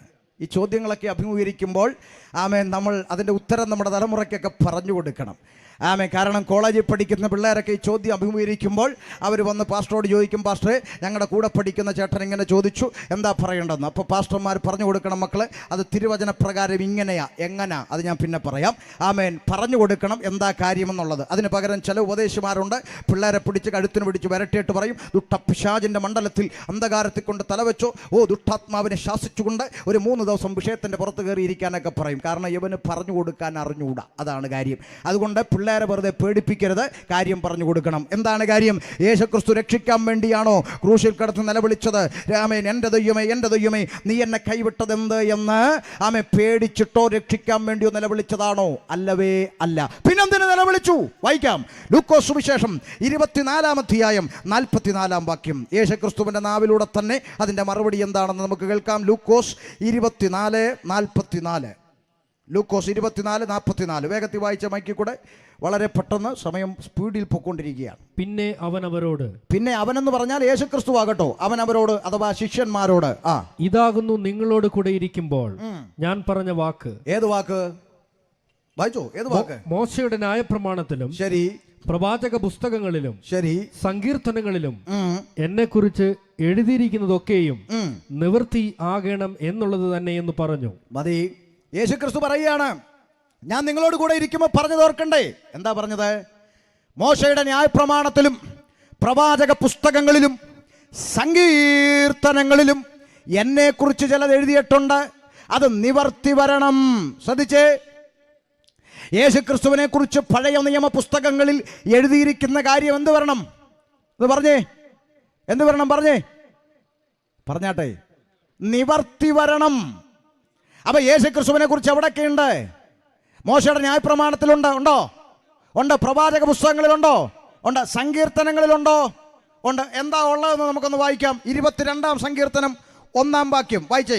22-ാം സങ്കീർത്തനം 1-ാം വാക്യം. വേഗം വായിച്ചേ. 22:1. 22:1 വേഗത്തിൽ വായിച്ചാട്ടെ. എൻ്റെ ദൈവമേ, എൻ്റെ ദൈവമേ, നീ എന്നെ കൈവിട്ടതെന്ത്? നടക്കുന്നു. എൻ്റെ ദൈവമേ, എൻ്റെ ദൈവമേ, നീ എന്നെ കൈവിട്ടതെന്ത്? അപ്പൊ യേശുക്രിസ്തു പറയാണ്, എന്നെ കുറിച്ച് പ്രവാചക പുസ്തകങ്ങളിലും മോശയുടെ ന്യായപ്രമാണങ്ങളിലും സങ്കീർത്തനങ്ങളിലും എഴുതിയിരിക്കുന്നത് എന്ത് ചെയ്യണം? നിവർത്തി വരണം. 22-ാം സങ്കീർത്തനം 1-ാം വാക്യത്തിൽ മശികായെ കുറിച്ച് എഴുതിയത് നിവർത്തി വരേണ്ടതിന് ക്രൂശിൽ അത് ഏറ്റുപറയുന്നു യേശു. എന്നിട്ടോ നിവർത്തിയായി എന്ന് പറഞ്ഞ് പ്രാണനെ വിടുന്നു. എന്തെങ്കിലും പ്രശ്നമുണ്ടോ? ഒരു പ്രശ്നമില്ല. അപ്പോൾ വേദപുസ്തകത്തിൽ നിന്ന് തന്നെ പഠിക്കാൻ ശ്രമിച്ചാൽ സകലത്തിനും ഉത്തരം കിട്ടും. അല്ലാതെ ഇത്തരത്തിലുള്ള കുടുക്ക് ചോദ്യങ്ങളും കൊണ്ടുവരുന്ന കുടുക്ക് വലയിൽ പെട്ടുപോകാതെ വേദപുസ്തകം വായിക്കാൻ ശ്രമിക്കുക. അതാണ് പലരുടെയും പരാജയം. പലരുടെയും വീട്ടിൽ ബൈബിൾ പേരിനുണ്ട്, പക്ഷേ കറണ്ട് ചാർജിൻ്റെ കോപ്പിയും കരവടച്ചതിൻ്റെ രസീതും തുണ്ട് പേപ്പറും തൊഴിലുറപ്പിൻ്റെ ചീട്ടും നോട്ടീസും ഇതെല്ലാം കൊണ്ടുവച്ച് അടുക്കി അവിടെ വെച്ചിരിക്കുകയാണ്. പറ്റുമെങ്കിൽ ഇച്ചിരി ചെമ്പരത്തിപ്പൂവും പറിച്ചിടും. എന്നിട്ട് ബൈബിൾ എടുത്ത് ഷോക്കേഴ്സിൽ വെച്ചിട്ട് റോഡിൽ കൂടെ ഓലക്കാലും കൊണ്ട് നടക്കും. ഇതാണ് മനുഷ്യൻ്റെ പ്രശ്നം. റോഡിൽ കൂടെ ഓലമടലും പിടിച്ചുകൊണ്ട് പോകുന്നത് അഭിമാനം, ബൈബിളും പിടിച്ചുകൊണ്ട് പോകുന്നവനെ കണ്ടാൽ ഇച്ചി. നിന്റെ മനോഭാവം മാറണം. ആകാശം മാറിയാലും ഭൂമി ഒഴിഞ്ഞു പോയാലും വള്ളിപുള്ളി മാറ്റം വരാത്ത സ്വർഗീയ വചനം അഭിമാനത്തോടെ നെഞ്ചോട് ചേർത്ത് പിടിച്ചുകൊണ്ട് അതിനകത്തെഴുതിയിരിക്കുന്ന സ്വർഗീയ സത്യങ്ങളെ തിരിച്ചറിഞ്ഞുകൊണ്ട് വചനത്തിനു വേണ്ടി നിൽക്കാൻ ശ്രമിക്കാം. നിവർത്തിയ എന്ന് പറഞ്ഞുകൊണ്ട് യേശുക്രിസ്തു ക്രൂശിൽ തന്റെ പ്രാണനെ വിടുന്നു. അരിമത്യക്കാരനായ യോസേഫിന്റെ കല്ലറയ്ക്കൽ യേശുക്രിസ്തുവിന്റെ ഭൗതിക ശരീരം കൊണ്ടുവയ്ക്കുകയാണ്. ആ ഭൗതിക ശരീരം നല്ല കല്ല് ഉരുട്ടി വെച്ച് അടച്ചുറപ്പാക്കി പട്ടാളക്കാർ കാവൽ നിൽക്കുകയാണ്. എനിക്ക് വലിയ രസം തോന്നിയ ഒരു കാര്യം പറയട്ടെ. ഇവിടുത്തെ ATMന്റെ മുമ്പിൽ സെക്യൂരിറ്റി നിൽക്കുന്ന നമുക്ക് കാണാം. ബാങ്കിൽ പണം കൊണ്ടുവരുന്ന വണ്ടിയുടെ കൂടെ 2 പോലീസുകാർ വരുന്നത് കാണാം. എന്നാൽ ഏതെങ്കിലും ഒരു മൃതശരീരത്തിന്റെ മുമ്പിൽ പട്ടാളക്കാർ തോക്കും പിടിച്ച് കാവൽ നിന്ന ചരിത്രം എവിടെങ്കിലും നമ്മൾ കേട്ടിട്ടുണ്ടോ? അങ്ങനെ ഒരേ ഒരു ചരിത്രമേ ഉള്ളൂ. യേശുക്രിസ്തുവിന്റെ കല്ലറയ്ക്ക് മുമ്പിൽ ഒരു കൂട്ടം പട്ടാളക്കാർ കണ്ണിൽ അഗ്നിയും കയ്യിൽ ആയുധവുമായി അവർ കാവൽ നിൽക്കുകയാണ്. എന്തിന്? ഈ യേശു ജീവിച്ചിരുന്നപ്പോൾ പ്രഖ്യാപിച്ചു, ഞാൻ എൻ്റെ പ്രാണനെ കൊടുക്കുകയും 3-ാം നാളിൽ അതിനെ തിരികെ പ്രാപിക്കുകയും ചെയ്യുമെന്ന് യേശുക്രിസ്തുവിന്റെ പ്രസ്താവനയ്ക്ക് മുമ്പിൽ ഭയന്നുകൊണ്ട് കാവൽ നിൽക്കുന്നു റോമൻ പട്ടാളക്കാർ. എന്നാൽ റോമൻ ഭരണകൂടത്തിന്റെ മുദ്രയെ പൊട്ടിച്ചുകൊണ്ട് പട്ടാളത്തിന്റെ കാവലിനെ ഭേദിച്ചുകൊണ്ട് ഞാൻ പ്രസംഗിക്കുന്ന യേശുക്രിസ്തു പാതാളത്തെ ജയിച്ച്, മരണത്തെ ജയിച്ച്, ലോകത്തെ ജയിച്ച്, പിശാചിനെ ജയിച്ച് യേശുക്രിസ്തു ഉയർത്തെഴുന്നേറ്റു. ആമേൻ. ഉലകമഹാന്മാർ അഖിലരും ഒരുപോലെ കല്ലറയ്ക്കകത്ത് ഉറങ്ങുമ്പോൾ ഇന്ന് രാത്രി ഷമീർ പ്രസംഗിക്കുന്ന യേശുക്രിസ്തു ഉയർത്തെഴുന്നേറ്റെന്നും ജീവിക്കുന്ന ഏക സത്യ നിത്യ ദൈവമായിരിക്കുന്നു. ആമേൻ. നിങ്ങളിവിടുത്തെ ഏതെങ്കിലും സഹോദരന്മാരോട് ചോദിക്കുക, യേശു മരിച്ചു. അവർ പറയും, യേശു മരിച്ചിട്ടൊന്നുമില്ല, യേശുവിനെ ആർക്കും കൊല്ലാനൊന്നും പറ്റൂല. അപ്പോൾ യേശു ഇപ്പോൾ അവിടെ ഉള്ള യേശു സ്വർഗത്തിലുണ്ട്, ഇപ്പോഴും ജീവനോടുണ്ടോ? ഉണ്ട്. ഇനി എന്ത് ചെയ്യും? ഇനി വരും? തീർച്ചയായിട്ടും വരും. ലോകം കണ്ട, ലോകത്തിലേക്ക് അവതരിച്ച സകല പ്രവാചകന്മാരും മരണമൊഴിയായി ലോകത്തു നിന്ന് മാറ്റപ്പെട്ടിട്ടും ഒരാൾ മാത്രം മരിക്കാതെ ഇപ്പോഴും സ്വർഗത്തിൽ ജീവിക്കുന്ന സമ്മതിക്കുന്നെങ്കിൽ ജീവിക്കുന്ന ദൈവത്തോടല്ലേ പ്രാർത്ഥിക്കേണ്ടത്? ജീവിക്കുന്നവനോടല്ലേ പ്രാർത്ഥിക്കേണ്ടത്? എന്തേ മരിച്ചില്ല? പ്രവാചകന്മാരെല്ലാം മരിച്ച പോലെ യേശു മരിക്കണ്ടേ? മരിച്ചില്ല, അവൻ ഇന്നും ജീവിക്കുന്നെങ്കിൽ ജീവിക്കുന്നവനോടല്ലേ പ്രാർത്ഥിക്കേണ്ടത്? ജീവിക്കുന്നവനല്ലേ കേൾക്കാൻ പറ്റൂ, ജീവിക്കുന്നവനല്ലേ കാണാൻ പറ്റൂ. യേശു ജീവിക്കുന്നു. വേദപുസ്തകം പറയുന്നു അവൻ ഇവിടെ ഇല്ല, അവൻ ഉയർത്തെഴുന്നേറ്റു. യേശു ഉയർത്തെഴുന്നേറ്റു. സ്വർഗാരോഹണം ചെയ്യുമ്പോൾ നോക്കി നിൽക്കുന്ന ശിഷ്യഗണത്തിന് ഒരു അന്ത്യകൽപ്പന കൈമാറി. ഞാൻ വേഗത്തിൽ വിഷയത്തിലോട്ട് ഓടി വരിക. അന്ത്യകൽപ്പന കൈമാറി എന്താ? നിങ്ങൾ പുറപ്പെട്ടു പോയി സകല സൃഷ്ടിയോടും സുവിശേഷം അറിയിക്കണം. വിശ്വസിക്കുന്നവരെ പിതാവിൻ്റെയും പുത്രൻ്റെയും പരിശുദ്ധാത്മാവിൻ്റെയും നാമത്തിൽ ജ്ഞാനസ്നാനം കഴിപ്പിച്ചുകൊണ്ട് സകല ജാതികളെയും ശിഷ്യരാക്കണം. യേശുക്രിസ്തുവിൻ്റെ കൽപ്പനയാണ്. ചിലർ ചോദിക്കും, എന്തിനാടേ നിങ്ങൾ ഈ മുക്കിന് നിന്നിങ്ങനെ തൊണ്ട കയറുന്നത്? ആര് പറഞ്ഞിട്ടാ ഇത് ചെയ്യുന്നത്? യേശു പറഞ്ഞിട്ടാ ഇത് ചെയ്യുന്നത്. യേശു പറഞ്ഞു, ഇത് സകല സൃഷ്ടിയോടും പ്രസംഗിക്കണം. ഇപ്പം ചില അണ്ണന്മാർ വന്നിട്ട് പറയും, പ്രസംഗിക്കണ്ട, അത് നിന്റെ മോഹമാ, മനസ്സിലിരിക്കത്തേ ഉള്ളൂ. പ്രസംഗിക്കാൻ യേശുക്രിസ്തു പറഞ്ഞെങ്കിൽ പ്രസംഗിക്കും. കേൾക്കണോ കേൾക്കണ്ടായോ ഒന്നും നിങ്ങളുടെ ഇഷ്ടം. ഇവിടെ ആരെയും പിടിച്ചു വലിക്കാനും പോകുന്നില്ല, മര്യാദയ്ക്ക് ഇങ്ങോട്ട് വാടാനൊന്നും പറയുന്ന പരിപാടി ഇവിടെയില്ല. പ്രസംഗിക്കുക, ചെവിയുള്ളവൻ കേൾക്കട്ടെ. അല്ലാത്തവന് ചെവി പഞ്ഞു വെക്കുവോ, സീരിയൽ വെച്ചിട്ട് സൗണ്ട് കൂട്ടി വെച്ചിരിക്കുകയോ ഒക്കെ ചെയ്യാം. അതിനുള്ള സ്വാതന്ത്ര്യമുള്ള നാടായത്. അല്ലാതെ പ്രസംഗിക്കരുത് എന്നൊക്കെ പറഞ്ഞാൽ അതൊക്കെ ചുമ്മാതാന്നേ. ആമേൻ. യേശുക്രിസ്തുവിൻ്റെ കൽപ്പനയാണ് സകല സൃഷ്ടിയോടും സുവിശേഷം അറിയിക്കണം. അതുകൊണ്ട് ആമേൻ, യേശു ശിഷ്യന്മാരെ അന്ത്യകൽപ്പന പരമേൽപ്പിച്ചു. അല്പം കൂടി രസകരമായിട്ടൊരു ചിന്ത പറയട്ടെ. ഈ കൽപ്പന കൈമാറിയത് ഷമീറിനോടാണോ? ആണോ? ചേട്ടൻ്റെ പേരെന്താ വെച്ചാൽ? സുനിലിനോടാണോ? അല്ല, പിന്നെ ആരോടാ? ഒന്നാമത്തെ മാർപ്പാപ്പ എന്ന ക്രൈസ്തവ സമൂഹം അഭിമാനത്തോടെ പറയുന്ന പത്രോസ് ലീഗായോടും കൂട്ടരോട് പറഞ്ഞത് പുറപ്പെട്ടു പോയി സകല സൃഷ്ടിയോടും പറയാൻ. ഒന്നാമത്തെ പോപ്പ് അത് ഭംഗിയായി ചെയ്തു. പത്രോസ്ലീഹ സകലതിൻ്റെ അടുക്കൽ പുറപ്പെട്ടു പോയി പറഞ്ഞു. പിന്നെ വന്ന പത്രോസ്ലീഹമാര് പുറപ്പെട്ടു പോകാൻ മനസ്സില്ല. അവർ സിംഹാസനം അടിച്ചൊരു കുറ്റി അടിച്ച് അവിടെ ഇരിക്കാൻ തുടങ്ങിയപ്പോൾ തമ്പുരാൻ പറഞ്ഞു, ആമേൻ, ജാതികളിൽ നിന്ന് ചിലരെ വിളിച്ചിറക്കാൻ പറഞ്ഞു, അവർ പൊക്കോളൂ എന്ന് പറഞ്ഞു. അങ്ങനെ പാരമ്പര്യം പറയുന്നവന് ഇത് വേണ്ടാതിരുന്നപ്പോൾ ആമേൻ ദേ വഴിവക്കി കിടന്നവനെ വിളിച്ച് ആമേൻ തമ്പുരാൻ ഈ മഹത്വകരമായ ശുശ്രൂഷ പരമേൽപ്പിച്ചു. യേശു പറഞ്ഞു, ദേ നിങ്ങൾ മിണ്ടാതിരുന്നാലുണ്ടല്ലോ, ദേ ഈ കല്ലുകൾ എനിക്ക് വേണ്ടി ആർത്തു വിളിക്കുമെന്ന് പറയുന്നു. പാരമ്പര്യം പറയുന്നവൻ മിണ്ടാതിരിക്കുമ്പോൾ അതേ ഷമീറിനെയും സിയാദിനെയും നാരായണനെയും കറിയായെയും മമ്മദൂട്ടിയും വിളിച്ചിറക്കി സ്വർഗം പറഞ്ഞു, സകല സൃഷ്ടിയോടും സുവിശേഷം അറിയിക്ക്. ആമേൻ. ആ വിളംബരം ഇന്നും തുടരുകയാണ്. അന്ത്യകൽപ്പന യേശുവിന്റെ കൽപ്പനയായതുകൊണ്ടാണ് ഇത് പറയുന്നത്. അല്ലാതെ ആരെങ്കിലും ആമേൻ, ചിലർ പറഞ്ഞു അമേരിക്കൻ പണം വന്നിട്ടാണ് ഇവർ ചെയ്യുന്നതെന്ന്. അതുകൊണ്ട് തമ്പുരാൻ അറിഞ്ഞു തന്നെ ഒരു കൊറോണ വിട്ടതാണ്. അമേരിക്കയിൽ നിന്നും പണമില്ല, ഒരിടത്തുനിന്നും പണം, എല്ലാ പണവും അസ്തമിച്ചു. എന്നിട്ടും സുവിശേഷത്തിനൊരു കുറവുമില്ല. ഇവിടെ ഇനി ഏതൊക്കെ അണ്ണന്മാർ എന്തൊക്കെ പരിപാടി ഇടക്കിയാലും മനുഷ്യരെന്ന് പറയുന്ന ആമേൻ ജീവി ഈ ഉലകത്തിലുള്ള കാലത്തോളം ആമേൻ സുവിശേഷം ലോകത്തിൽ മുഴങ്ങിക്കൊണ്ടേയിരിക്കും. അതിന് ഒരു തരത്തിലും മാറ്റം വരികയില്ല. അത് യേശുക്രിസ്തുവിൻ്റെ കൽപ്പനയായതുകൊണ്ടാണ്. എന്നിട്ട് യേശുക്രിസ്തു സ്വർഗാരോഹണം ചെയ്യുന്ന നിമിഷം ശിഷ്യഗണം ഇങ്ങനെ നോക്കി നിൽക്കുക ഉയരത്തിലേക്ക്. അതാ ഉയരത്തിൽ നിന്ന് 2 ദൂതന്മാർ ഇറങ്ങി വന്നു. അപ്പോസ്തലപ്രവൃത്തി 1:11 ദൂതസംഘം ഇറങ്ങി വന്നിട്ട് മുകളിലേക്ക് നോക്കി നിൽക്കുന്ന ശിഷ്യഗണത്തോട് പറഞ്ഞു. എന്താ പറഞ്ഞത്? വായിച്ച്. ആമേൻ. അപ്പോസ്തലപ്രവൃത്തി 1:11 ഒന്ന് ഉറക്കെ വായിച്ചു കൊടുത്തേ. എന്താ പറഞ്ഞത്? ദൂതന്മാർ, ഗലീല പുരുഷന്മാരെ, നിങ്ങൾ ആകാശത്തേക്ക് നോക്കി നിൽക്കുന്നത് എന്ത്? നിങ്ങളെ വിട്ട് സ്വർഗാരോഹണം ചെയ്ത ഈ യേശുവിനെ സ്വർഗത്തിലേക്ക് പോകുന്നവനായി നിങ്ങൾ കണ്ടതുപോലെ തന്നെ അവൻ വീണ്ടും വരുമെന്ന് പറഞ്ഞു. നിങ്ങള് ഇപ്പൊ പോകുന്നതായിട്ട് കണ്ടില്ലേ?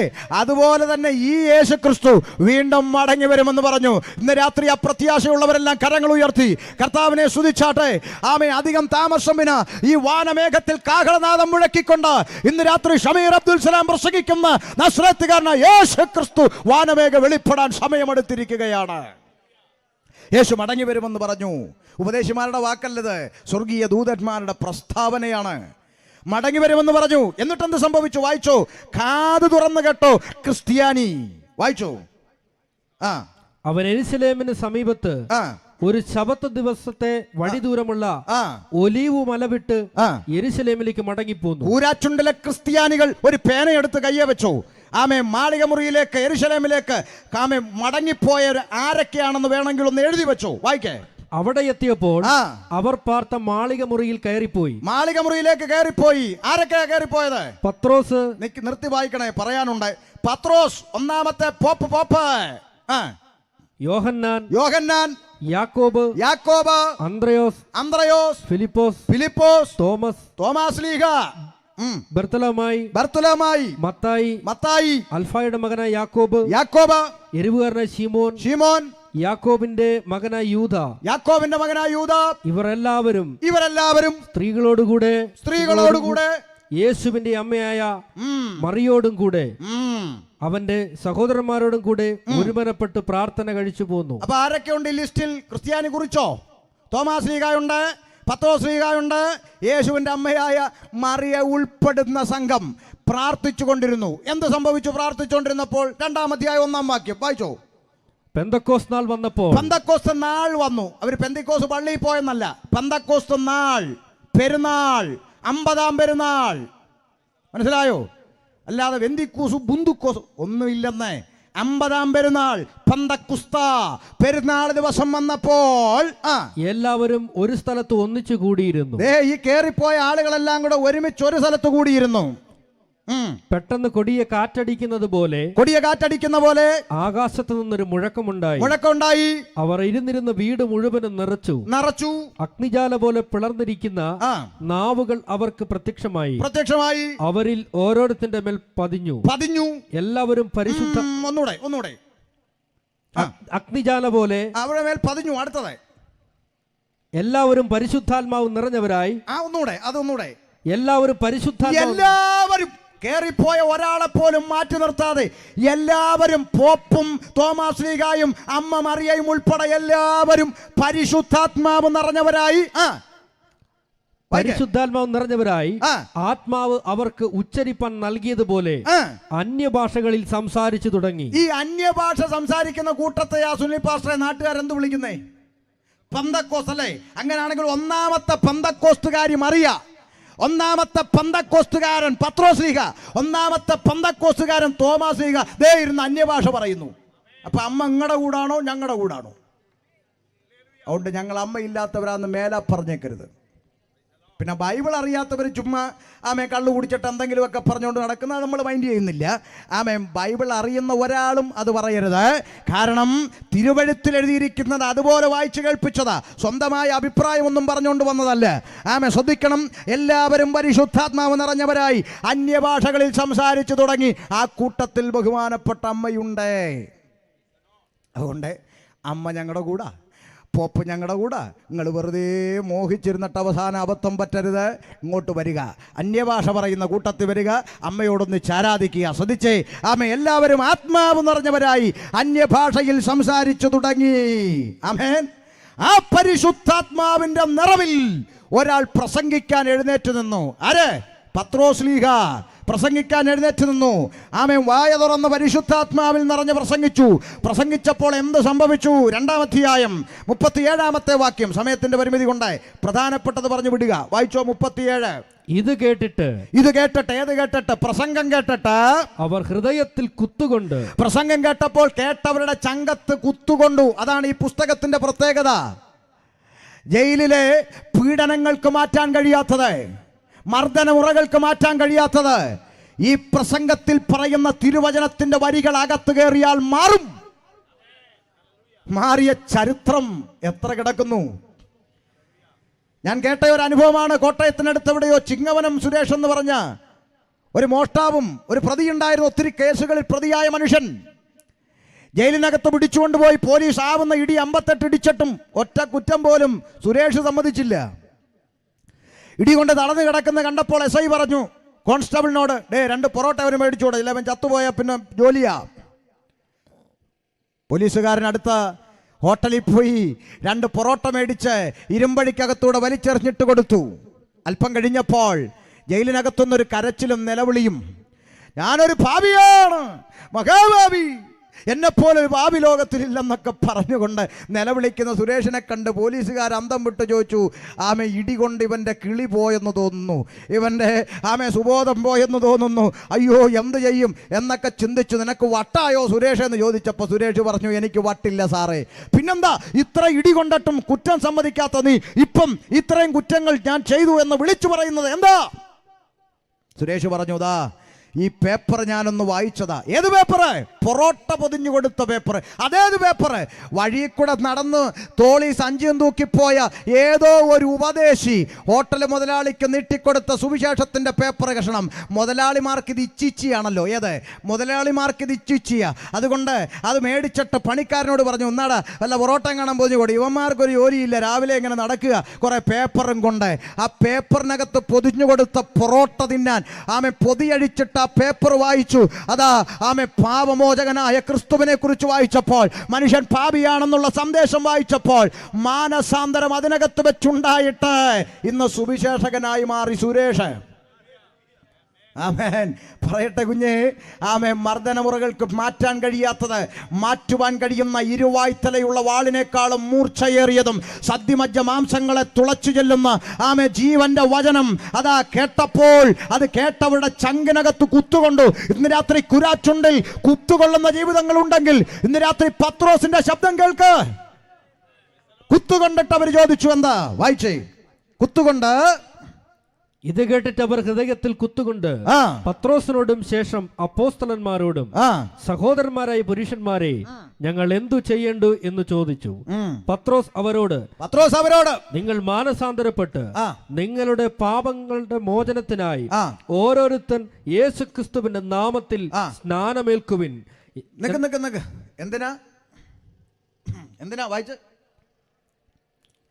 ഓരോരുത്തൻ യേശുക്രിസ്തുവിന്റെ നാമത്തിൽ സ്നാനമേൽക്കുവിൻ. എന്തിന്? പാപമോചനത്തിന്. അതല്ലേ വായിക്കേണ്ടത്. നിങ്ങൾ ഓരോരുത്തരും മാനസാന്തരപ്പെട്ട്, മൈക്ക് വായിക്കുക, നിങ്ങൾ ഓരോരുത്തരും നിങ്ങളുടെ പാപമോചനത്തിനായി ഓരോരുത്തൻ യേശുക്രിസ്തുവിന്റെ നാമത്തിൽ സ്നാനമേൽക്കുവിൻ. എന്തിനു വേണ്ടി നാ വായിച്ച്?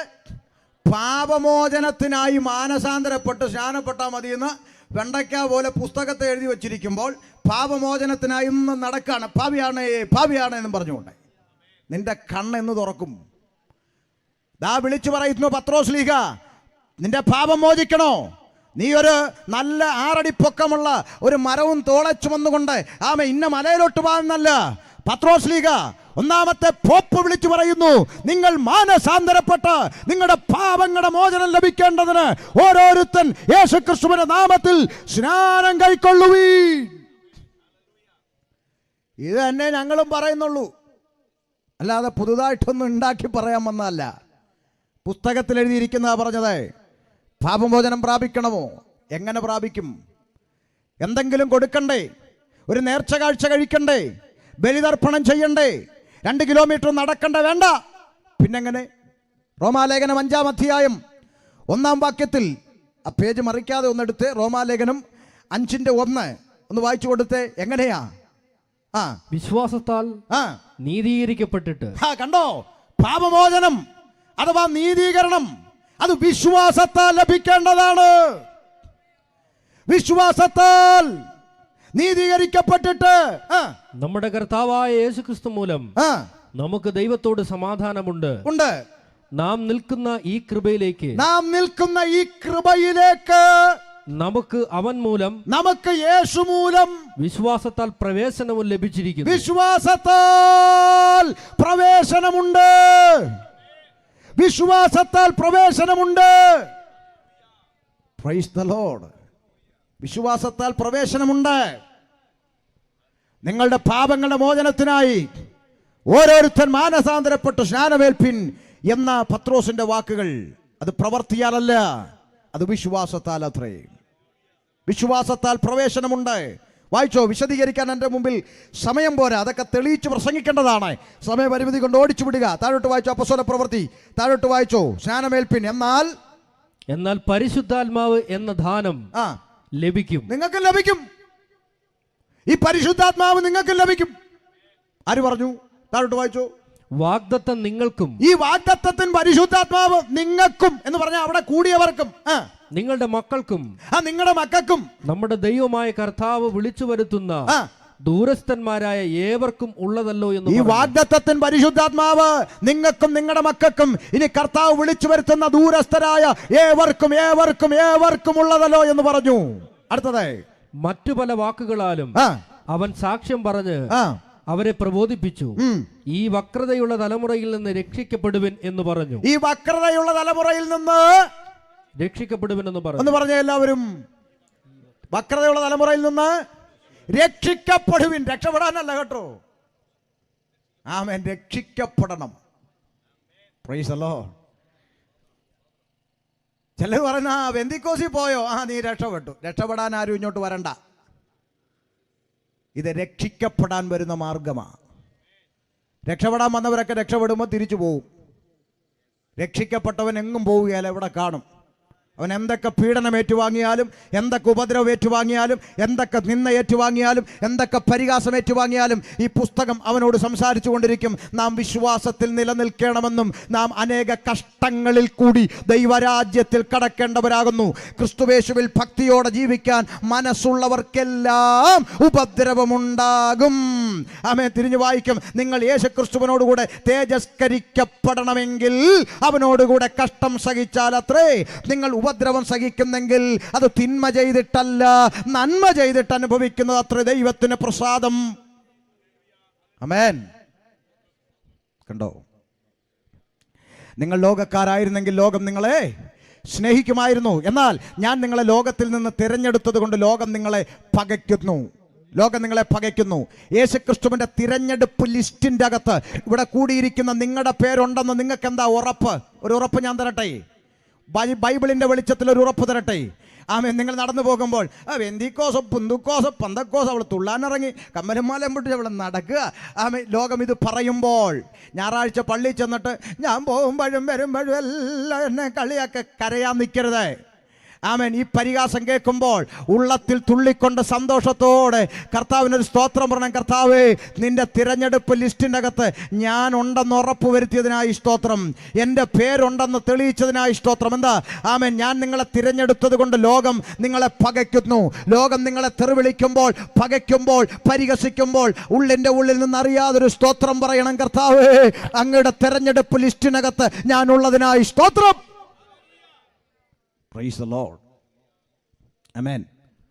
അപ്പോൾ അതുകൊണ്ട് ഈ വക്രതയുള്ള തലമുറയിൽ നിന്ന് രക്ഷിക്കപ്പെടുമെന്ന് പറഞ്ഞു. അടുത്ത വാക്ക് വായിച്ചേ. അവന്റെ വാക്ക് കൈക്കൊണ്ടവർ സ്നാനമേറ്റു. അന്ന് 3000-ഓളം പേർ അവരോട് ചേർന്നു. ഒറ്റ പ്രസംഗത്തിൽ 3000-ഓളം പേര് വന്ന് നിൽക്കുക, ഞങ്ങൾക്ക് സ്നാനപ്പെടണം. ഇന്ന് 3000 പ്രസംഗം കുത്തിയിരുന്ന് കേട്ടാലും അന്നൊറ്റ പ്രസംഗം, സുവിശേഷത്തിൻ്റെ ശരിയായ പ്രസംഗം ഹൃദയത്തിൻ്റെ അകത്ത് കടന്നു ചെന്നാൽ അവൻ രക്ഷയുടെ അനുഭവത്തിലേക്ക് കടന്നു വരും. പക്ഷെ പറയുന്നത് എന്താണെന്ന് പറയുന്ന ആൾക്കും കേൾക്കുന്നവർക്കും കൂടെ അറിയണം. അതാണ് പ്രശ്നം. ചുമ്മാ കയറി കിടന്ന് ബഹളം ഉണ്ടാക്കി പറഞ്ഞ എന്താണെന്ന് ഉള്ളിക്കും അറിയാല, കേട്ടവർക്കും അറിയാല. ഒരു കുഞ്ഞിന് മനസ്സിലാകുന്ന പോലെ സുവിശേഷം ലളിതമായി പറഞ്ഞു കൊടുക്കണം. ഇവിടെ വായിക്കുകയാണ്, അവൻ്റെ വാക്ക് കൈക്കൊണ്ടവർ സ്നാനമേറ്റു. അന്ന് 3000-ഓളം പേർ അവരോട് ചേർന്നു. എന്നിട്ട് എന്ത് ചെയ്തു? സ്നാനപ്പെട്ടവരെല്ലാം എന്ത് ചെയ്തു? വായിച്ചേ. അവർ അപ്പോസ്തലന്മാരുടെ ഉപദേശം കേട്ടും കൂട്ടായ്മ ആചരിച്ചും അപ്പം നുറുക്കിയും പ്രാർത്ഥന കഴിച്ചും പോന്നു. ആമേൻ. അവരൊരുമിച്ച് കൂട്ടായ്മ ആചരിച്ചു, ഉപദേശം കേട്ടു, അപ്പം നുറുക്കി പ്രാർത്ഥന കഴിച്ചും പോന്നു. ആ കൂട്ടത്തെ നോക്കി സ്വർഗം ഒരു പേര് വിളിച്ചു. കേൾക്കണ്ടേ? 47-ാം വാക്യം വായിച്ചോ. കർത്താവ് രക്ഷിക്കപ്പെടുന്നവരെ ദിവസം പ്രതി സഭയോട് ചേർത്തുകൊണ്ടിരുന്നു. ആ കൂട്ടത്തെ നോക്കി സ്വർഗം രേഖപ്പെടുത്തിയ പേരാണ് സഭ. ദൈവത്തിന് ഭൂമിയിൽ സഭയുണ്ടോ? യെസ്. മാനസാന്തരപ്പെട്ട കൂട്ടം, സ്നാനമേറ്റ കൂട്ടം, പരിശുദ്ധാത്മാവിനെ പ്രാപിച്ച കൂട്ടം, അപ്പം നുറുക്കി പ്രാർത്ഥന കഴിച്ച് ഉപദേശപ്രകാരം ദൈവത്തെ ആരാധിക്കുന്ന കൂട്ടം. ആ കൂട്ടത്തെ നോക്കി സ്വർഗം വിളിച്ചു സഭ. ഹല്ലേലൂയ. കർത്താവ് രക്ഷിക്കപ്പെടുന്നവരെ ദിവസം പ്രതി സഭയോട് ചേർത്തുകൊണ്ടിരുന്നു. രക്ഷിക്കപ്പെട്ടവരുടെ കൂട്ടമാണ് സഭ. അത് പുഴവക്കത്ത് കൂടിയാലും മരച്ചുവട്ടി കൂടിയാലും കെട്ടിടത്തെ കൂടിയാലും അതാണ് ദൈവത്തിൻ്റെ സഭ. അല്ലാതെ ദൈവം പ്രത്യേകമായ ഒരു പള്ളി കെട്ടിവെച്ചിട്ട് ദൈവത്തെ അവിടെ കുടിയിരുത്താൻ ദൈവം അവിടെ ഇരിക്കുന്നവനല്ല. അത് നിങ്ങളോട് ആരാ പറഞ്ഞത്? ബൈബിളാ പറഞ്ഞത്, സ്വന്തം ഇഷ്ടം പറഞ്ഞല്ല. ഒന്ന് കേൾക്കണോ നിങ്ങൾക്ക്? വായിച്ചേ. അപ്പോസ്തലപ്രവൃത്തി 17:24 വായിക്കുന്നു. ഒന്ന് കേട്ടെ. അപ്പോസ്തലപ്രവൃത്തി 17:24 വായിച്ചാട്ടെ. ലോകവും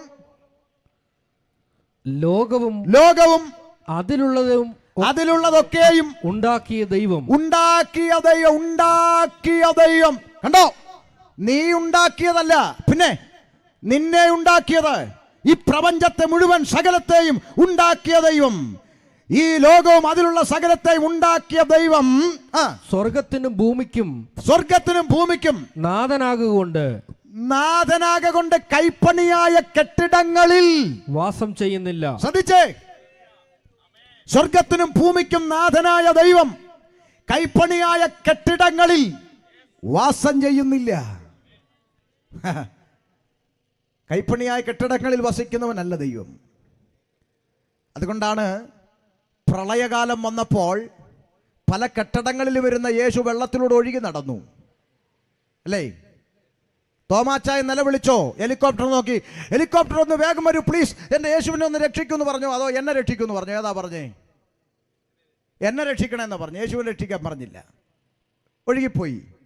പ്രളയമെല്ലാം മാറി ചെളി പിടിച്ചപ്പോൾ തോമാച്ചൻ വന്നു, ചെളി പിടിച്ച യേശുവിനെ തുടച്ചെടുത്തുകൊണ്ട് ഷോക്കേഴ്സി വെച്ചിട്ട് പറയാണ് എന്നെ രക്ഷിക്കണമെന്ന്. പിടികിട്ടിയോ കുഞ്ഞേ? കൈപ്പണിയായ കെട്ടിടങ്ങളിൽ വസിക്കുന്നവനല്ല ദൈവം.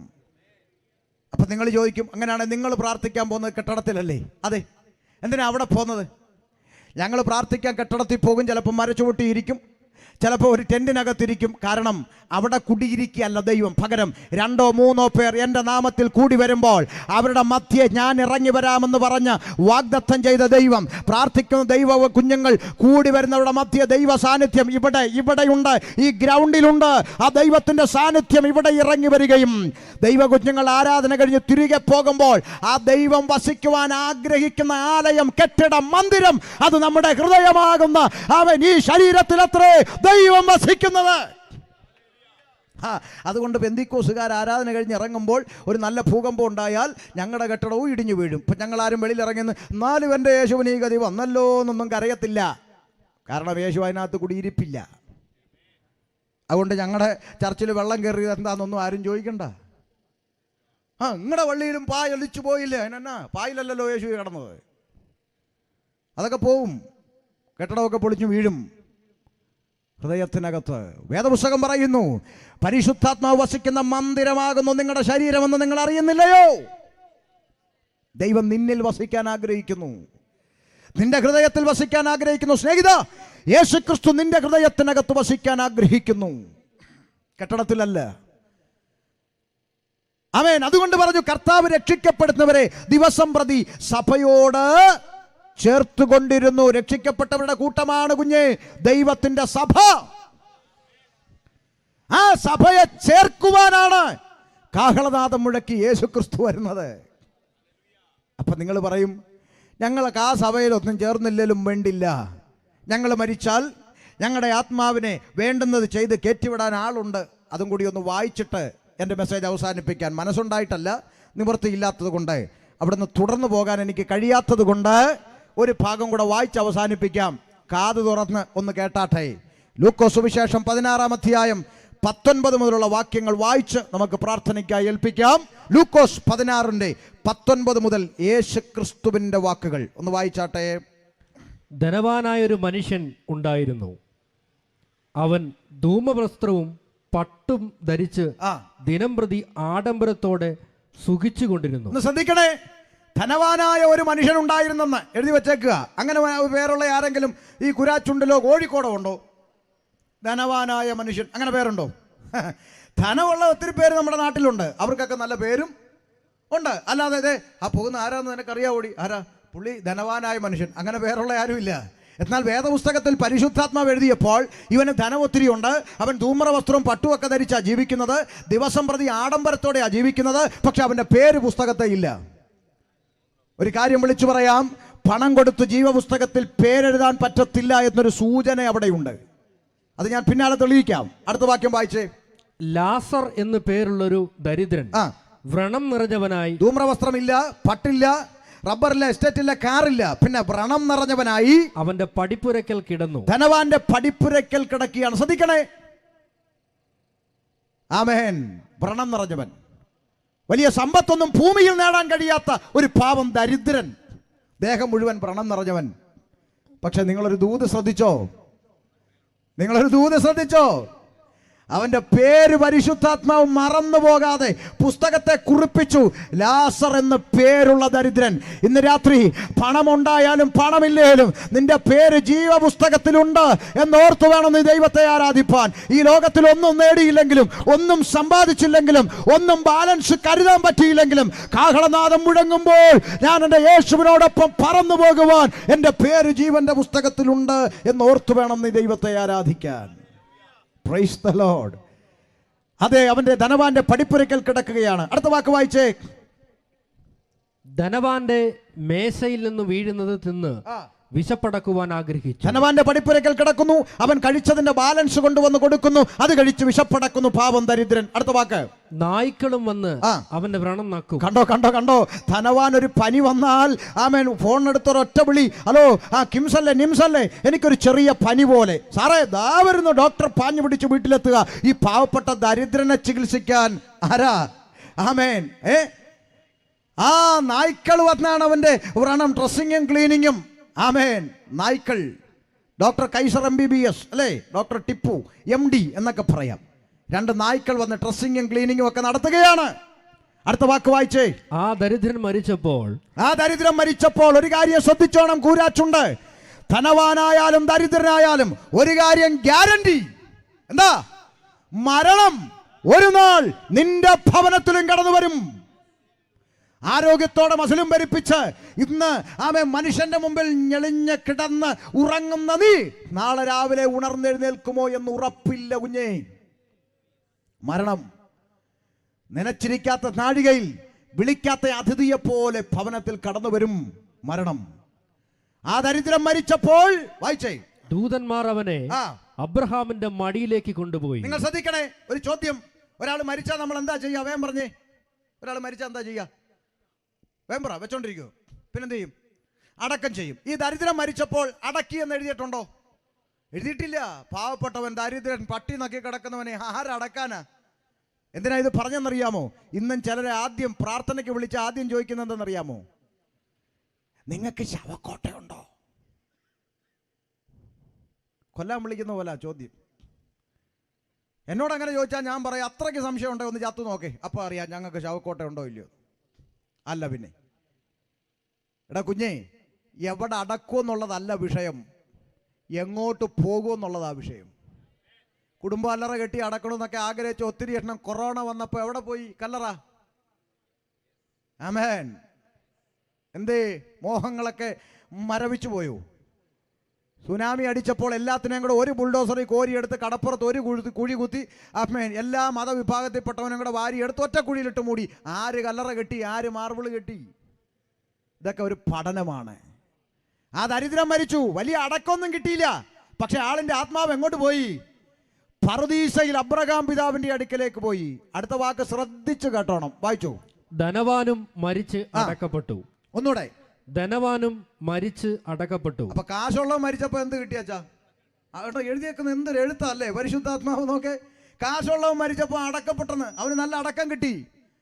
തേക്കുംതടിയുടെ ശവപ്പെട്ടി അല്ലേ, മുറ്റത്ത് 10 കാറ്, VIP കൾ, രാഷ്ട്രീയക്കാര്, പാട്ടുപാടാൻ സ്റ്റാർ സിംഗർ റോഡിൽ കൂടെ വലിച്ചടിച്ചോണ്ട് പോയി അല്ലേ. കുടുംബകലറെ കൊണ്ട് ചെന്ന് മാർബിൾ കെട്ടി അടക്കി. എങ്ങോട്ട് പോയി? വായിച്ചോ. പാതാളത്തിൽ. വായിച്ചോ. യാതന അനുഭവിക്കുമ്പോൾ. പാതാളത്തിൽ യാതന അനുഭവിക്കാൻ പോയി. ഒരു ചോദ്യം, എവിടെ അടക്കും എന്നുള്ളതാണോ വിഷയം, എങ്ങോട്ട് പോകും എന്നുള്ളതാണോ വിഷയം?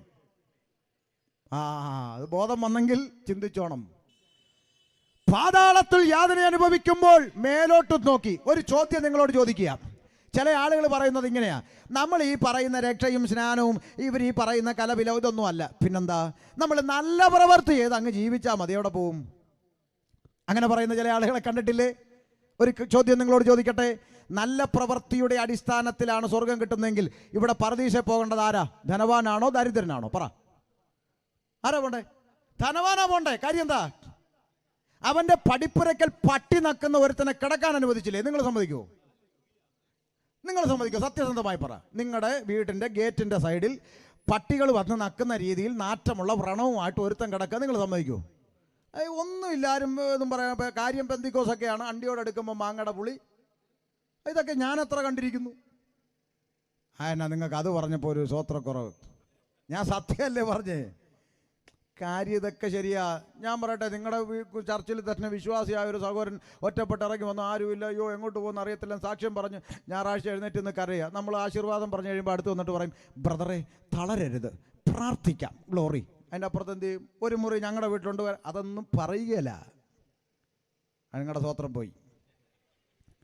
അപ്പോൾ സത്യം ഇതാണ്. അപ്പോൾ അനുവദിക്കില്ല. പക്ഷെ അവൻ അനുവദിച്ചില്ലേ? അത് പുണ്യപ്രവൃത്തിയല്ലേ? അതെ, പോട്ടെ, അവൻ കഴിച്ചതിൻ്റെ ബാക്കിയെങ്കിലും ആയിക്കോട്ടെന്നേ.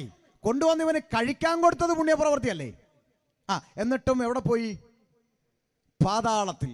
അപ്പോൾ രക്ഷിക്കപ്പെടാത്തവൻ്റെ, കൽപ്പന അനുസരിക്കാത്തവൻ്റെ പുണ്യപ്രവൃത്തികളെല്ലാം കറപിരണ്ട തുണി പോലെ എന്ന് പ്രവാചക ശബ്ദം വിളിച്ചു പറയുകയാണ്. എന്നാൽ രക്ഷിക്കപ്പെട്ടവനെ കുറിച്ച് എന്താ പറയുന്നത്? അവൻ സകല സൽപ്രവർത്തികളിലും തികഞ്ഞു വരേണം. അത് നമ്മൾ പഠിപ്പിക്കാറില്ല.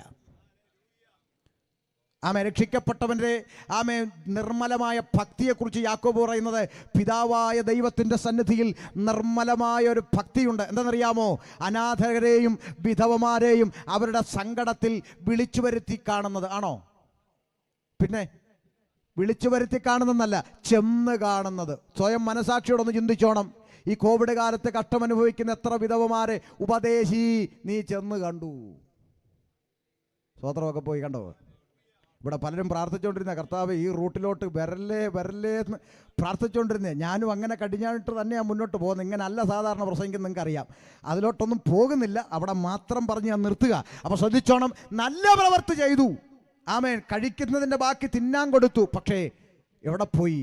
യാതനാസ്ഥലത്ത് പോയി. അവിടെ കിടന്ന് മേലോട്ട് നോക്കി നിലവിളിച്ചു. എന്താ വിളിച്ചത്? വായിച്ചു നിർത്താം, വായിച്ചു. പാതാളത്തെ യാതന അനുഭവിക്കുമ്പോൾ മേലോട്ട് നോക്കി ദൂരത്ത് നിന്ന് അബ്രഹാമിനെയും അവന്റെ മടിയിൽ ലാസറിനെയും കണ്ടു. അബ്രഹാം പിതാവേ, ധനവാൻ വിളിക്കുക, അബ്രഹാം പിതാവേ, എന്നോട് കനിവുണ്ടാകണേ. ലാസർ വിരലിന്റെ അറ്റം വെള്ളത്തിൽ മുക്കി. ആ ലാസറിന്റെ വിരലിന്റെ അറ്റം അവിടെ കാണും വെള്ളം ഇരിപ്പുണ്ടെങ്കിൽ അതിലോട്ട് മുക്കി. എന്റെ നാവിനെ തണുപ്പിക്കേണ്ടത്, എന്റെ നാവിനൊരല്പം തണുപ്പ് കിട്ടാൻ അവനെ അയക്കണേ. എന്റെ ഭാഷ പറഞ്ഞാൽ പഴുപ്പുണ്ടെങ്കിലും സാരമില്ലെന്ന്. പിടികിട്ടിയില്ല. പഴുത്ത് വ്രണമെന്നറിഞ്ഞ് പട്ടി നക്കി കിടന്നവൻ്റെ വിരല് വെള്ളത്തെ മുക്കിയിട്ട് ഒരു തുള്ളി വെള്ളം എനിക്കൊന്ന് തരണമേ എന്ന് ആമേ യാതനാസ്ഥലത്തു നിന്ന് നിലവിളിക്കുക. ഇന്ന് രാത്രി ഏറ്റെടുത്തോണം. ആമേൻ, കേൾക്കുന്നുണ്ടോ? അവനെ അയക്കണമേ എന്ന് പറഞ്ഞു. പക്ഷേ ദൈവത്തിന്റെ ശബ്ദം എന്താ? വായിച്ചേ. ഞാൻ ഈ ജ്വാലയിൽ കിടന്ന് വേദന അനുഭവിക്കുന്നു. അയ്യോ, ഈ ജ്വാലയിൽ എനിക്ക് വേദന സഹിക്കാൻ മേലാന്ന് വിളിച്ചു. മറുപടി അബ്രഹാം അവനോട്, മകനെ, നിന്റെ ആയുസ്സിൽ നീ മകനെ വല്യപ്പച്ച ധനവാനെ, നിന്റെ ആയുസ്സിൽ നീ നന്മയും ലാസർ അവണ്ണം തിന്മയും പ്രാപിച്ചു എന്ന് ഓർക്കുക. കണ്ടോ? നിന്റെ ആയുസ്സിൽ നീ അടിച്ചു പൊളിച്ച് ധൂമ്രവസ്ത്രം പട്ടുവൊക്കെ ധരിച്ച് അടിപൊളി ജീവിതമല്ലേ നയിച്ചത്, ഫ്ലാറ്റിന്റെ മുകളിൽ. അതെ, എന്നാൽ ഈ പാവപ്പെട്ടവൻ വിശ്വാസത്തിനു വേണ്ടി ഒരുപാട് തിന്മ അനുഭവിച്ചു. നീ ഓർക്ക്. അടുത്ത വാക്ക് എന്ന് ഓർക്കുക. ഇപ്പോൾ അവൻ ഇവിടെ ആശ്വസിക്കുന്നു. ദൈവ കുഞ്ഞുങ്ങൾക്ക് ഒരു ആശ്വാസമുണ്ട്. അത് കർത്താവിന്റെ സന്നിധിയിലാണ്. ഇന്ന് നിന്നെ അനുഭവിക്കട്ടെന്നേ, ഇന്ന് പരിഹാസം കേൾക്കട്ടെന്നേ, ഒരാശ്വാസമുണ്ട് ദൈവ സന്നിധിയിൽ. അടുത്ത വാചകം, പേനയുണ്ടെങ്കിൽ കുറിച്ചിട്ടോണം, വരയിട്ടോണം. വായിക്ക. നീയോ വേദന അനുഭവിക്കുന്നു. അത്രയുമല്ല ഞങ്ങൾക്കും നിങ്ങൾക്കും നടുവേ വലിയൊരു പിളർപ്പുണ്ടാക്കിയിരിക്കുന്നു. ഞങ്ങൾക്കും നിങ്ങൾക്കും നടുവിൽ ദൈവം വലിയൊരു പിളർപ്പുണ്ടാക്കിയിരിക്കുന്നു. കേട്ടോ? കാത് തുറന്ന് കേട്ടോ? പാതാളത്തിനും പരദീസയ്ക്കും ഇടയിൽ ഒരു പിളർപ്പുണ്ട്. എന്തിന്? കേട്ടോ ക്രിസ്ത്യാനി? വായിച്ചോ. ഇവിടെ നിന്ന് നിങ്ങളുടെ അടുക്കൽ കടന്നു വരുവാൻ ഇച്ഛിക്കുന്നവർക്ക് കഴിവില്ല. അവിടെ നിന്ന് ഞങ്ങളുടെ അടുക്കൽ കടന്നു വരുവാനും പാടില്ല എന്ന് പറഞ്ഞു. മതി, പുസ്തകം അടച്ചോ. ഇവിടെ നിന്ന് നിങ്ങളുടെ അടുക്കലേക്ക് കടന്നു വരാൻ ആഗ്രഹിച്ചാൽ കഴിയില്ല. പാതാളത്തിൽ നിന്ന് പരദീസയ്ക്ക് കയറ്റിവിടാൻ കഴിയില്ല. അവിടെ നിന്നൊന്നിനെ ഇങ്ങോട്ടിറക്കാനും കഴിയത്തില്ല. നാട്ടുഭാഷ പറഞ്ഞാൽ മരിച്ചു കഴിഞ്ഞിട്ടൊരു കയറ്റിയിറക്കില്ലെന്ന് വെണ്ടയ്ക്ക പോലെ തിരുവെഴുത്തിൽ രേഖപ്പെടുത്തിയിട്ടും നിന്നെ പറ്റിച്ചു വച്ചിരിക്കുകയാണ്, നിന്നെ വഞ്ചിച്ചു വച്ചിരിക്കുകയാണ്. ഇന്ന് രാത്രി കണ്ണു തുറക്ക്. മരണശേഷം ഒരു കയറ്റിയിറക്കില്ല. ജീവിച്ചിരിക്കുമ്പോൾ തീരുമാനമെടുക്ക. ഇന്ന് രാത്രി നിന്റെ പ്രാണനെ ദൈവം ചോദിച്ചാൽ നിന്റെ ആത്മാവിന്റെ നിത്യത നീ എവിടെ ചെലവഴിക്കും? മരിച്ചു കഴിഞ്ഞിട്ട് എന്തെങ്കിലും ചെയ്ത് കയറ്റി ഇറക്കില്ല. അങ്ങനെ ആരെങ്കിലും ചിന്തിക്കുന്നെങ്കിൽ ഒരു കുഞ്ഞ് കഥ പറഞ്ഞ് അവസാനിപ്പിക്കുകയാണ്. നേരെ മുമ്പിൽ കുറച്ച് വാഴ നിപ്പുണ്ട്. ഈ വാഴ വെക്കുന്ന എന്തിനാ? ഒറ്റ ലക്ഷ്യം. എന്തിനാ മാമേ വാഴ വെക്കുന്നത്? കൊല വെട്ടാന അല്ലേ? ആമേ കറിയായും തോമായും വാഴക്കൃഷി നടത്തി. രണ്ടുപേരുടെ പറമ്പിലും കൊല നന്നായിട്ട് വിളഞ്ഞു. ആമേ കറിയ പറഞ്ഞു, കണ്ടോടാ നമ്മുടെ അധ്വാനത്തിൻ്റെ ഫലം കൊല വിളഞ്ഞു. ആമേ തോമാച്ചൻ പറഞ്ഞു, നമുക്ക് വെട്ടിയാലോ? പാടില്ല, യൂറിയ തളിക്കണം. അത് തളിച്ചാലേ കൊലയ്ക്ക് നല്ല വലിപ്പം വെക്കൂ, വില കിട്ടൂ. എന്നാൽ നാളെ തളിക്കാം, ഗുഡ് നൈറ്റ്. പിറ്റേ ദിവസം തോമാച്ചൻ ഓടി വന്നിട്ട് പറഞ്ഞു, കറിയ നമുക്ക് ആമേ എന്ത് ചെയ്യാം, കൊലയിൽ ആ മരുന്ന് തളിക്കണ്ടേ? ഉടനെ കറിയാച്ചൻ വേദനയോടെ പറഞ്ഞു, എടാ ഒരു ചെറിയ പ്രശ്നമുണ്ട്. എന്താ? ഇന്നലെ രാത്രി വാർത്ത കണ്ടു, കള്ളന്മാർ കൊലകളൊക്കെ കട്ടുകൊണ്ട് പോകുന്നു. പേടിച്ചിട്ട് ഞാൻ ഇന്നലെ രാത്രി തന്നെ പിള്ളേരെ വിളിച്ചുകൊണ്ട് പറമ്പിലിറങ്ങി കൊലയെല്ലാം വെട്ടി അടുക്കളയെ കൊണ്ട് അടുപ്പിൻ്റെ പുറത്ത് ചാക്കി കയറ്റി അടുക്കി വെച്ചിരിക്കുകയാണെന്ന് പറഞ്ഞു. ഇത് കേട്ട ആമേ തോമാച്ചൻ പറഞ്ഞു, അബദ്ധം കാണിച്ചല്ലോ നീ, ഇനി അതിന് വലിപ്പം വെക്കുന്ന എങ്ങനെയാ? ആമേ അതിന് വില കിട്ടുമോ, തൂക്കം കിട്ടുമോ എന്നൊക്കെ പറഞ്ഞു. ആമേ വേദനിച്ച് നിൽക്കുന്ന ആ കറിയാച്ചനോട് തോമായുടെ തലയിൽ പെട്ടെന്നൊരു ബൾബ് കത്തി. ചോദിച്ചു, അല്ല കറിയാച്ച, നിങ്ങൾ കൊല വെട്ടിയോ അതോ വാഴയെ വെട്ടിയോ? ഉടനെ കറിയാച്ചൻ പറഞ്ഞു, ഞാൻ വാഴ വെട്ടിയില്ല, കൊല മാത്രമേ വെട്ടിയുള്ളൂ. അപ്പോൾ ഈ വാഴത്തട എവിടെ? വാഴപ്പിണ്ടി എന്ന് ഞങ്ങൾ കൊല്ലത്തുകാർ പറയും. ആ വാഴത്തട എവിടെയാ? വാഴപ്പിണ്ടി. അത് പറമ്പിൽ തന്നെ നിപ്പുണ്ടോ? ഉണ്ടോ? ഉണ്ട്. എന്നാ നീ ധൈര്യമായിട്ട് വരാ എന്ന് പറഞ്ഞുകൊണ്ട് രണ്ടുപേരും കൂടെ പറമ്പിൽ ചെന്നു. കേൾക്കണേ, പറമ്പിൻ്റെ തടവൊക്കെ അങ്ങോട്ട് വൃത്തിയാക്കി യൂറിയ തളിക്കാൻ പോവുക. കൊല എവിടെ ഇരിക്കുക പറഞ്ഞേ? അടുക്കള അടുപ്പിൻ്റെ പുറത്തിരിക്കുക. രണ്ടുപേരും കൂടെ അപ്പുറം ഇപ്പുറം നിന്ന് വാഴയുടെ തടയൊക്കെ അങ്ങോട്ട് വൃത്തിയാക്കി ഒരു ഈണത്തിലൊരു പാട്ടും പാടി മൂളിക്കൊണ്ട് അവർ പറയുകയാണ്, അടുക്കളയിലിരിക്കുന്ന കൊലയ്ക്കും പറമ്പിൽ നിൽക്കുന്ന വെണ്ടിക്കും വേണ്ടി ഞാനിതാ യൂറിയ തളിക്കുന്നേന്ന് പറഞ്ഞ് ഞാൻ അങ്ങോട്ട് തളിച്ചു. മറുപടി നിങ്ങൾ പറയണം, അടുക്കളയിലിരിക്കുന്ന കൊലയ്ക്ക് വണ്ണം വെക്കുമോ? പറ. ഇല്ല. എന്തെങ്കിലും ചെയ്യുന്നെങ്കിൽ എപ്പോൾ ചെയ്യണമായിരുന്നു? പറ. കൊല വാഴയും നിൽക്കുമ്പോൾ ചെയ്യണമായിരുന്നു. ഇപ്പോൾ വേർപെട്ട് പോയി. കാത് തുറന്ന് കേക്ക്. ഈ ശരീരത്തിൽ നിന്ന് ആത്മാവ് വേർപെട്ട് കഴിഞ്ഞാൽ ഇത് വെറും പിണ്ടി, മനുഷ്യനെടുത്ത് കുഴിച്ചെടുത്ത് കത്തിച്ച് കളയുന്ന പിണ്ടി. ഈ പിണ്ടിക്കിട്ട് എന്തെങ്കിലും ചെയ്തുകൊണ്ട് ആത്മാവിന് മോക്ഷം ലഭിക്കില്ല സ്നേഹിത. അങ്ങനെ ആരെങ്കിലും നിന്നെ പഠിപ്പിച്ചെങ്കിൽ നീ വഞ്ചിക്കപ്പെട്ടിരിക്കുന്നു. വിശുദ്ധ തിരുവെടുത്ത് വ്യക്തമാക്കുന്നു, മരണശേഷം ഒരു കയറ്റി ഇറക്കില്ല.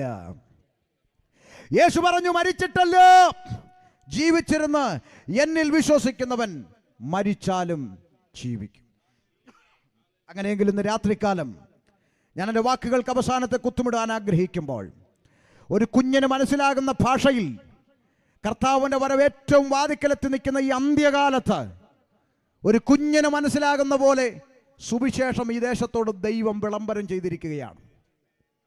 ഇന്നലെ വരെ നീ അറിഞ്ഞില്ല എന്ന് പറയാമായിരുന്നെങ്കിൽ നാളെ ദൈവസന്നിധിയിൽ എനിക്കിതൊന്നും അറിയത്തില്ലായിരുന്നു കർത്താവേ എന്ന് പറയാൻ കഴിയില്ല. കാരണം ഇവിടെ ഇരിക്കുന്ന ക്യാമറയിൽ ഇത് ഷൂട്ട് ചെയ്യുന്ന പോലെ ഈ പ്രകൃതിയിലെ ദൈവം വെച്ചിരിക്കുന്ന ക്യാമറയിൽ ഈ യോഗം ഷൂട്ട് ചെയ്യപ്പെട്ടിട്ടുണ്ട്. നീ ഒളിച്ചിരുന്ന് കേട്ടതും പമ്മിയിരുന്ന് കേട്ടതും നീ എവിടെ ഇരുന്ന് കേട്ടോ, അതെല്ലാം നിന്റെ മുമ്പിൽ ഒരു ദൃശ്യമായി വെളിപ്പെടുന്ന, ഒരു ചിത്രമായി വെളിപ്പെടുന്ന ഒരു ദിവസം നാളെ വരാൻ പോവുകയാണ്. ഞാൻ അറിഞ്ഞില്ല എന്ന് നിനക്ക് പറയാൻ കഴിയില്ല. അങ്ങനെയെങ്കിൽ ഇതാകുന്നു രക്ഷാ ദിവസം, ഇതാകുന്നു സുപ്രസാദകാലം. മറ്റൊരുത്തനിലും രക്ഷയില്ല. നാം രക്ഷ പ്രാപിപ്പാൻ ആകാശത്തിന്റെ കീഴിൽ മനുഷ്യരുടെ ഇടയിൽ യേശുക്രിസ്തു എന്ന ഏക നാമമല്ലാതെ പോരാ, ഏക സത്യ സുവിശേഷമല്ലാതെ പോരാ, ഏക സത്യ നിത്യ ദൈവമല്ലാതെ മറ്റൊരു രക്ഷാമാർഗവും ഈ ക്ഷിതിയിൽ ഇല്ലവേ ഇല്ല. നമുക്കൊരുമിച്ച് ദൈവസന്നിധിയിൽ എഴുന്നേൽക്കാം. ഉലകമഹാന്മാരാകിലും ഒരുപോലെ കല്ലറയ്ക്ക് തുറങ്ങിക്കിടക്കുമ്പോൾ അതാ ഉയർത്തെഴുന്നേറ്റ യേശു നമ്മെ ചെറുക്കാൻ വേഗത്തിൽ വരാൻ പോവുകയാണ്.